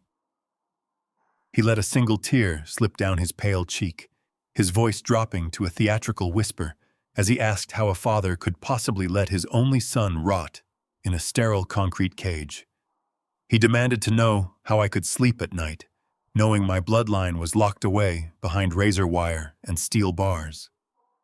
I did not let him finish his carefully rehearsed performance. I cut him off instantly, my voice slicing through the static of the intercom with surgical precision. I told him to stop insulting my intelligence with childhood memories he had willingly burned to the ground. I dismantled his guilt trip with cold, unyielding facts. I leaned forward, bringing my face inches from the reinforced glass, and systematically listed the exact mechanics of his betrayal. I reminded him that a son who valued his father would not conspire to secretly feed him heavy antipsychotic tranquilizers mixed with black market sedatives at the family dinner table. I clearly stated that a son who cherished childhood fishing trips would not forge a general power of attorney using an illegal notary seal to steal his father's Texas real estate. I lowered my voice to a dangerous, resonant baritone, forcing him to listen to the absolute truth of his actions. I outlined his ultimate, unforgivable sin. He had actively planned to legally imprison me inside a state-run psychiatric ward for the rest of my natural life simply to gain unfettered access to my corporate trust. I told him that the man who had taught him how to fish had died the exact second Jared had handed me that poisoned glass of water. There was no father left for him to manipulate. There was only the formidable corporate entity he had foolishly attempted to defraud. I reached down to the small scratched metal counter extending beneath the reinforced glass partition. I retrieved a thick manila folder from my leather briefcase and slid it forcefully through the narrow horizontal transfer slot. The heavy paper slapped against the metal on Jared's side of the booth. He stared at it, as if it were a venomous snake, his trembling hands refusing to touch the binding. I informed him that he was currently looking at the absolute remainder of his future. I laid out his options with the clinical detachment of a prosecutor, detailing a plea agreement. I offered him a brutally clear choice. He could choose to exercise his right to a public trial. He could stand before a federal jury while Bradley Hayes and the district attorney played the crystal-clear audio recordings of him actively planning my mental destruction. He could watch the jury review Renee's toxicology report, detailing the exact chemical breakdown of the poison he had brought into my dining room. I assured him that fighting the charges would guarantee a maximum sentence of 20 years in a high-security federal penitentiary. Alternatively, he could pick up the pen provided by his public defender and sign the document resting inside that folder. It was a comprehensive, legally binding confession, acknowledging his total guilt in the real estate fraud, the notary forgery, and the attempted poisoning. Furthermore, the document included an irrevocable waiver legally demanding that he completely surrender any and all future claims to my estate, my corporate trust, and my personal inheritance. If he signed it immediately, Bradley Hayes would coordinate with the federal prosecutor to secure a specialized plea deal. I promised him a reduced sentence of exactly 5 years, served entirely within a minimum security white-collar facility. It was a calculated mercy, a final business transaction, to permanently sever our ties without spending years trapped in endless courtroom litigation. I stared at his bloodshot eyes, demanding he make the final decision of his adult life. Jared hesitated. His eyes darted nervously around the small visitation booth, his mind frantically searching for a hidden third option, a magical loophole that would allow him to escape with his freedom and his pride intact. He still harbored the delusion that he had time to negotiate, that he could leverage his status as my son to extract a better deal. I did not afford him the luxury of contemplation. I raised my left arm deliberately and tapped the glass face of my watch with my index finger. The sharp click echoed through the receiver. I informed him that the luxury of time had officially expired. I revealed the final devastating piece of the board. I told him that exactly 20 minutes ago, Megan's elite defense attorney had placed a direct recorded phone call to Bradley Hayes. Megan was officially offering to turn state's evidence. She was fully prepared to testify against Jared in open court, handing the prosecution everything they needed to secure a maximum conviction against him in exchange for her own total legal immunity. The trap had shrunk to the size of a jail cell. It was now a brutal, unforgiving race to see which one of them signed the federal confession first. Exactly 10 minutes after tapping the glass of Jared's visitation booth, I walked out into the sterile, echoing corridor of the Fulton County Jail. The heavy metal door clicked shut behind me, isolating my son in the suffocating silence of his impending decision. I did not waste a single second savoring the misery I had orchestrated. A meticulously planned ambush requires maintaining forward momentum until the absolute final objective is achieved. I followed the corrections officer down the brightly lit hallway, my leather shoes marking a steady, uncompromising rhythm against the scuffed linoleum floor. We approached a secondary visitation room, a perfect replica of the stark concrete enclosure where I had just left Jared. The officer unlocked the heavy steel door and held it open. I stepped inside the narrow booth and looked through the smudge-streaked plexiglass partition. Megan was waiting on the opposite side. The physical toll of the last 14 days in federal custody was brutally apparent. The immaculate high society facade she had spent years carefully curating had completely evaporated. The expensive highlights in her hair had grown out, revealing harsh, dark roots against her scalp. The designer makeup she used to mask her inherent cruelty was entirely absent, exposing deep, exhausted shadows beneath her eyes. Her posture, once defined by an entitled, rigid arrogance, had collapsed into a pathetic slump. She sat hunched over the small metal counter, her hands gripping the black plastic receiver with white-knuckled desperation. She was entirely stripped of the Texas mansion, the luxury cars, and the fraudulent wealth that defined her existence. She stared at me through the reinforced glass, her eyes wide and frantic, realizing she was entirely at the mercy of the man she had plotted to destroy. I picked up the receiver on my side of the partition. I did not offer a polite greeting. I did not acknowledge the profound physical degradation she had suffered. I simply looked at her with the cold, calculating efficiency of a corporate executive neutralizing a hostile threat. Megan opened her mouth to speak, but I did not afford her the luxury of launching into a desperate, fabricated plea for mercy. I immediately seized complete control of the narrative, establishing absolute dominance over the interaction. I reached into my leather briefcase and retrieved a second, perfectly identical manila folder. I slid the heavy paper through the horizontal transfer slot, with a sharp, dismissive slap against the metal counter.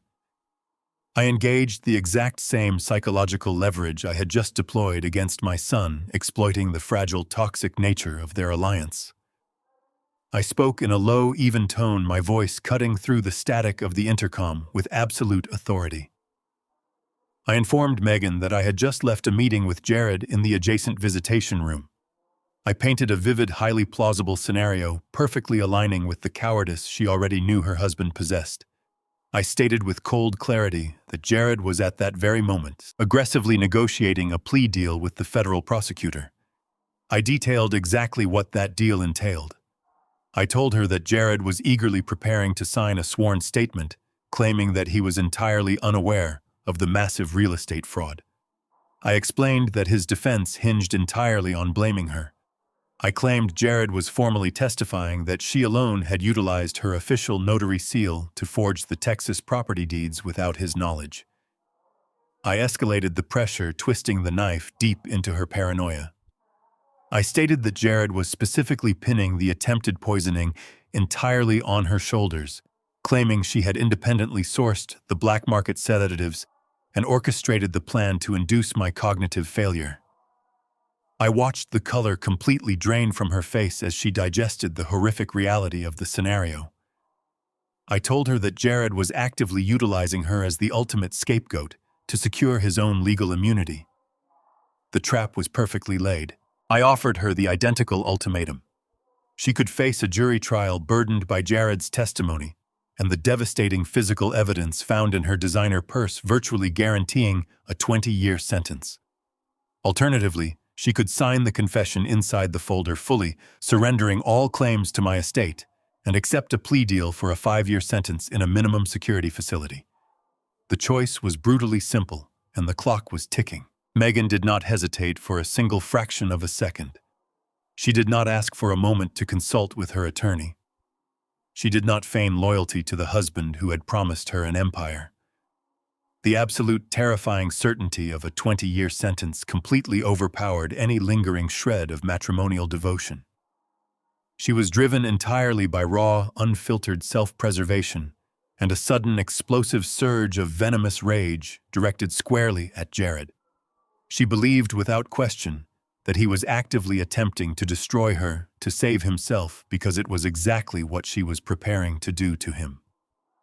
She grabbed the cheap plastic pen provided by the facility with a violent, jerky motion. She ripped the manila folder open, her hands shaking so severely she nearly tore the heavy stock paper.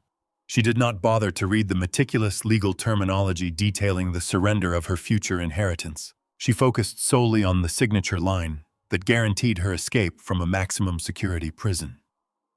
She pressed the tip of the pen against the paper with an aggressive, furious pressure.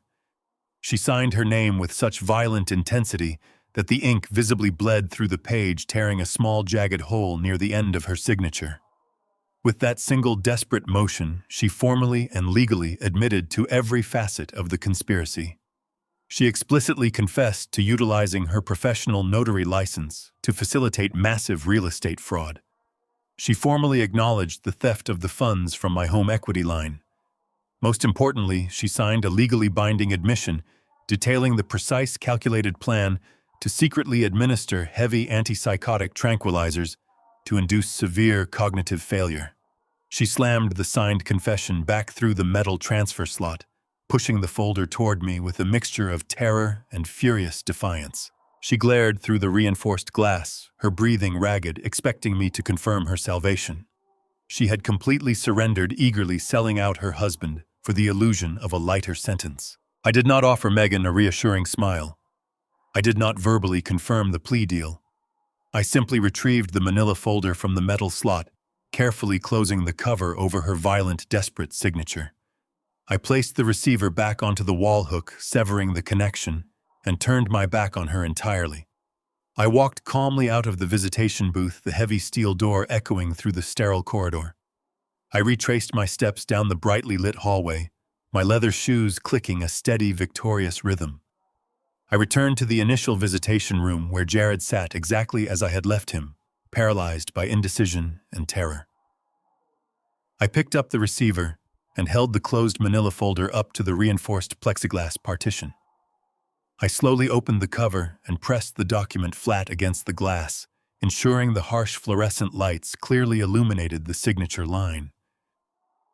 I forced Jared to look at the torn paper and the violently scrawled ink.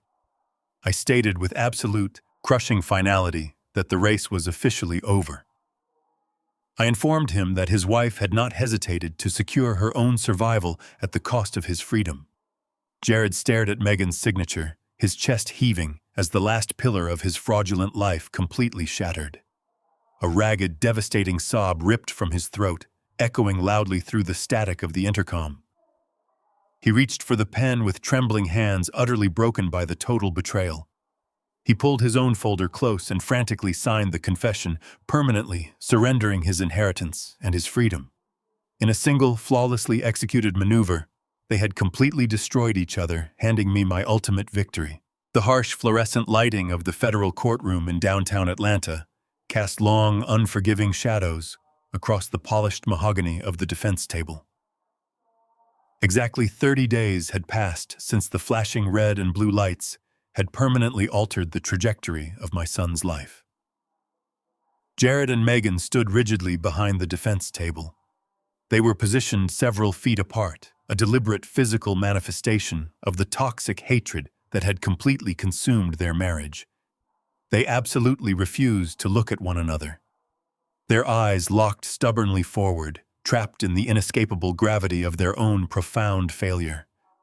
They wore standard-issue orange jumpsuits that completely stripped them of their curated suburban arrogance, rendering them entirely anonymous within the grim machinery of the justice system.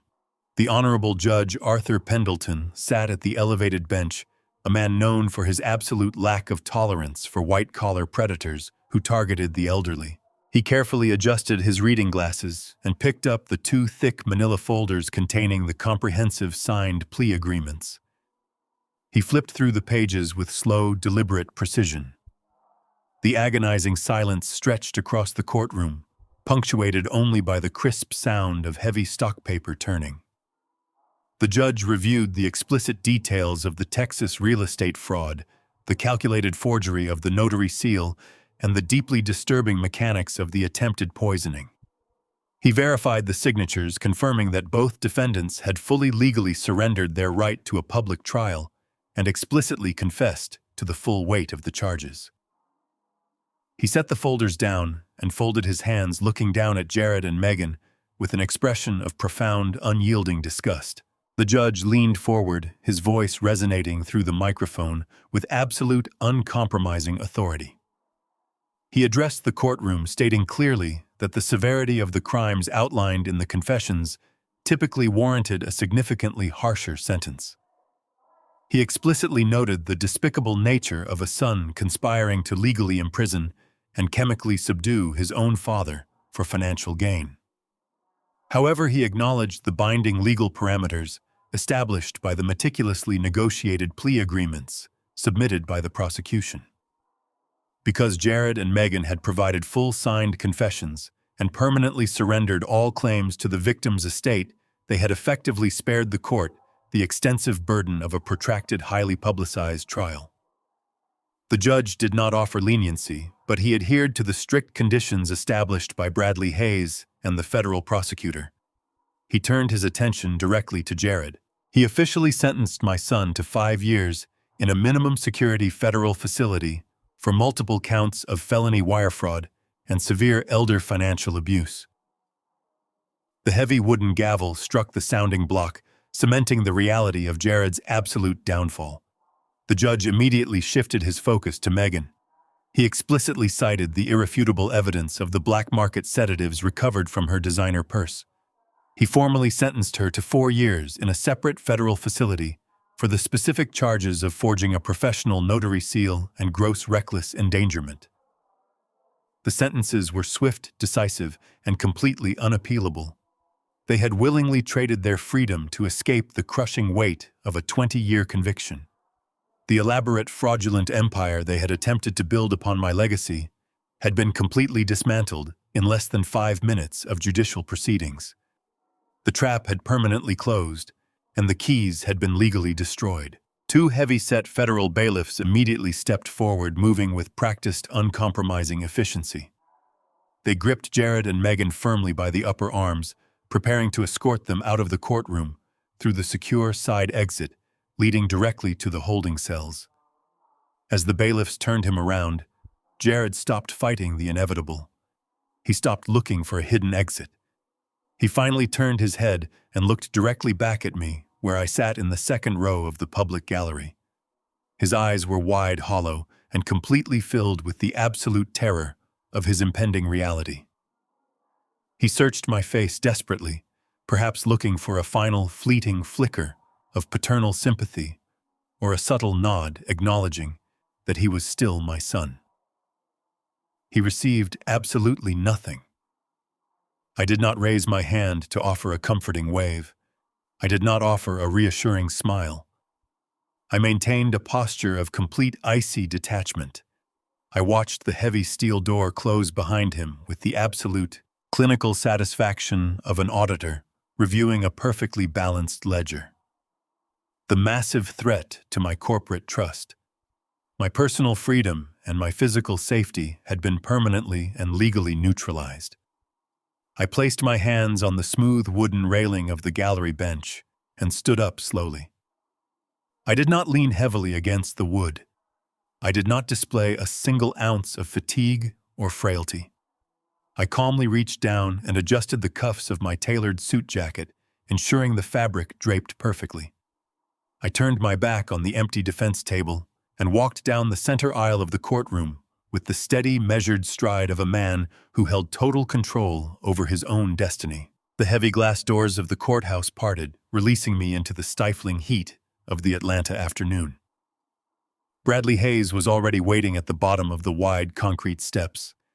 He stood with the effortless posture of a man entirely comfortable, navigating the brutal aftermath of high-stakes litigation. He did not offer a congratulatory smile or initiate small talk. He simply opened his leather briefcase and retrieved a thick, finalized legal document bearing the official seal of the state of Texas. He handed it directly to me.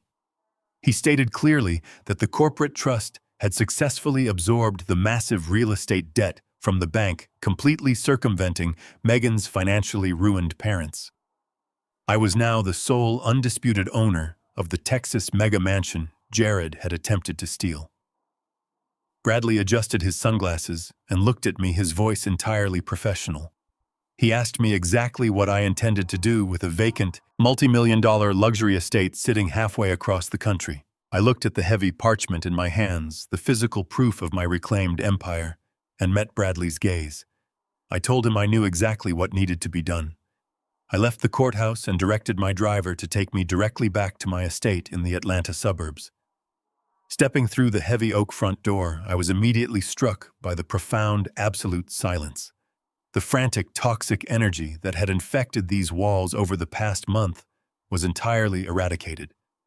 There were no hushed whispers plotting my demise in the kitchen, no arrogant demands echoing down the hallway, and no suffocating tension polluting the air. The house was finally, undeniably mine again. I walked past to the mahogany dining table where I had expertly forged the name of a deceased golden retriever to secure my survival.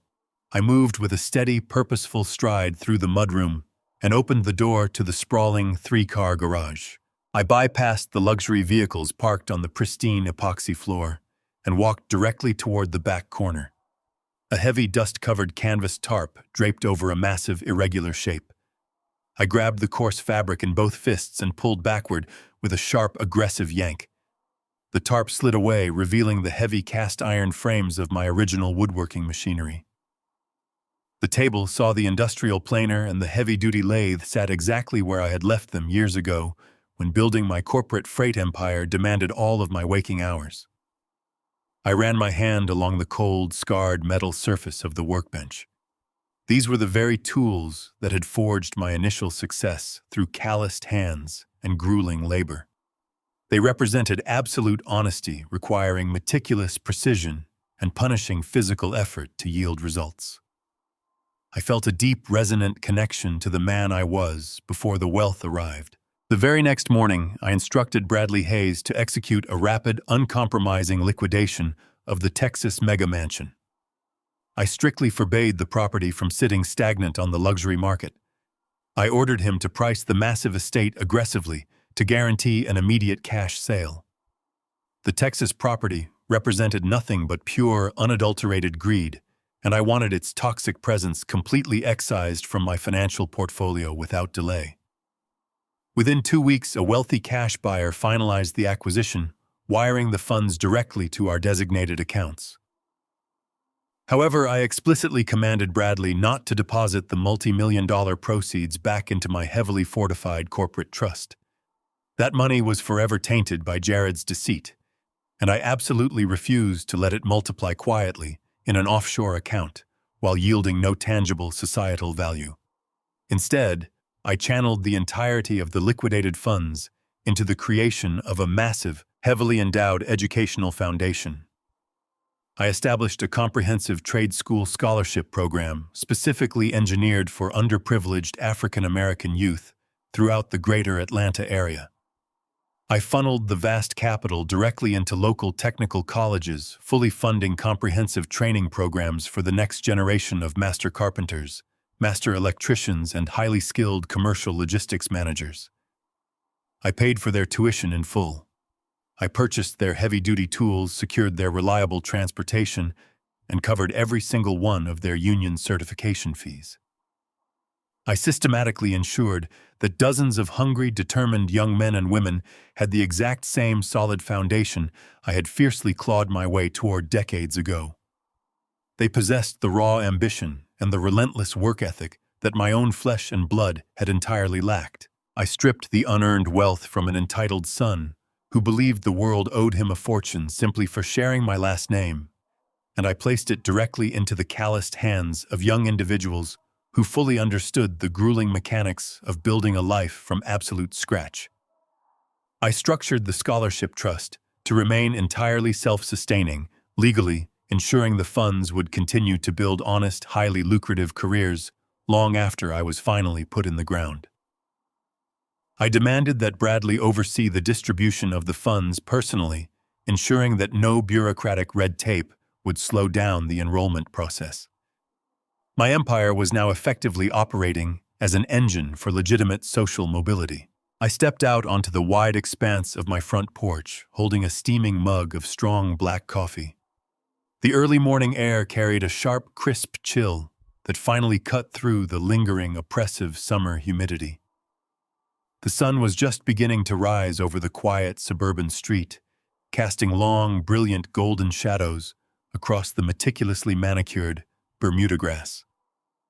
The neighborhood was entirely peaceful, completely stripped of the flashing red and blue police lights and the frantic screaming betrayals that had violently stained this exact spot weeks prior. I took a slow, deliberate sip from my mug, letting the bitter heat ground me in the reality of the present moment. The grinding roar of a heavy diesel engine echoed from the end of the block. A pristine, newly painted commercial delivery truck rolled smoothly down the asphalt. The vibrant logo of my newly established trade foundation was emblazoned proudly across the side panels, serving as a mobile testament to the redirection of my legacy. Behind the wheel sat a young man in his early 20s wearing a crisp canvas uniform and gripping the steering wheel with the intense, focused pride of someone who had finally been given a genuine opportunity to succeed. He recognized my estate from the induction ceremony. He slowed the heavy vehicle down as he passed my driveway. He rolled down the window, leaned his head out into the crisp morning air, and offered a wide, profoundly grateful smile. He raised a calloused hand in a sharp, respectful wave. I lowered my coffee mug and raised my own hand, returning the gesture with absolute sincerity. I watched the heavy commercial truck continue down the street until it disappeared completely around the far corner, carrying the raw, undeniable potential of a freshly minted career. I remained standing on the brick porch, letting the morning sunlight warm the heavy fabric of my tailored suit jacket. The silence surrounding me was no longer a suffocating void filled with the paranoia of impending betrayal. It was an expansive, welcoming canvas. I had lost my only son to the absolute corrosive poison of unearned greed. I had watched him willingly trade his freedom and his family for the empty promise of a stolen fortune. The profound grief of that ultimate failure would always remain an indelible scar, a harsh, undeniable reminder of the severe limitations of unconditional paternal love.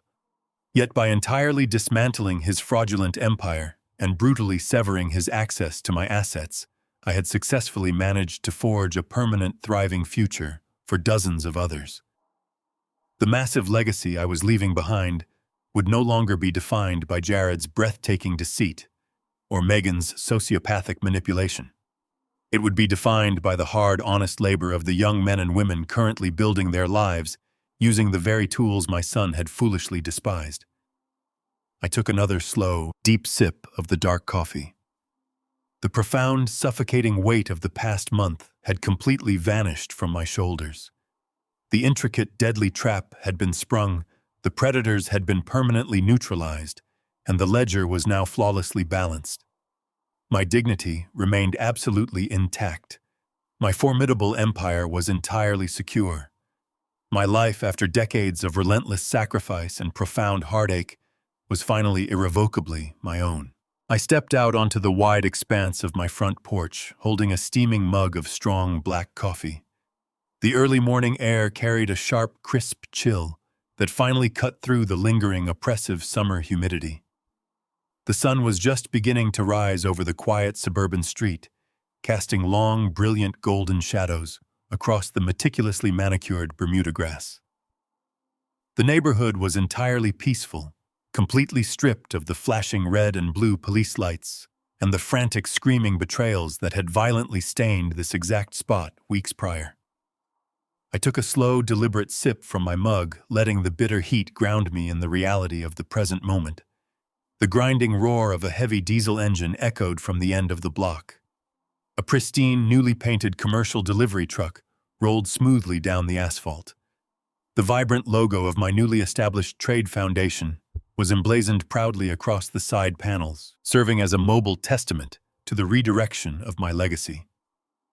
Behind the wheel sat a young man in his early 20s, wearing a crisp canvas uniform and gripping the steering wheel with the intense, focused pride of someone who had finally been given a genuine opportunity to succeed.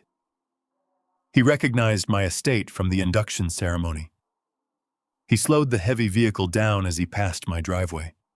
He rolled down the window, leaned his head out into the crisp morning air, and offered a wide, profoundly grateful smile. He raised a calloused hand in a sharp, respectful wave. I lowered my coffee mug and raised my own hand, returning the gesture with absolute sincerity. I watched the heavy commercial truck continue down the street until it disappeared completely around the far corner, carrying the raw, undeniable potential of a freshly minted career. I remained standing on the brick porch, letting the morning sunlight warm the heavy fabric of my tailored suit jacket. The silence surrounding me was no longer a suffocating void filled with the paranoia of impending betrayal. It was an expansive, welcoming canvas. I had lost my only son to the absolute corrosive poison of unearned greed. I had watched him willingly trade his freedom and his family for the empty promise of a stolen fortune. The profound grief of that ultimate failure would always remain an indelible scar, a harsh, undeniable reminder of the severe limitations of unconditional paternal love. Yet by entirely dismantling his fraudulent empire and brutally severing his access to my assets, I had successfully managed to forge a permanent, thriving future for dozens of others.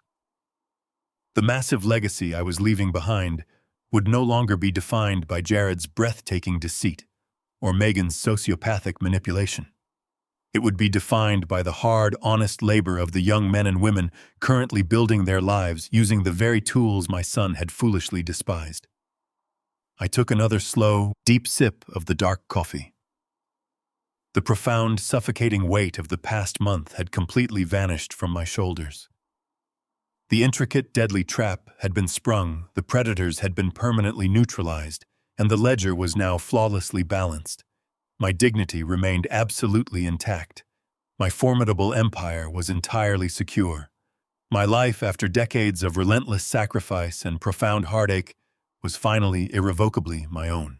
True legacy is never defined by the amount of wealth you accumulate or the genetic ties you desperately try to preserve.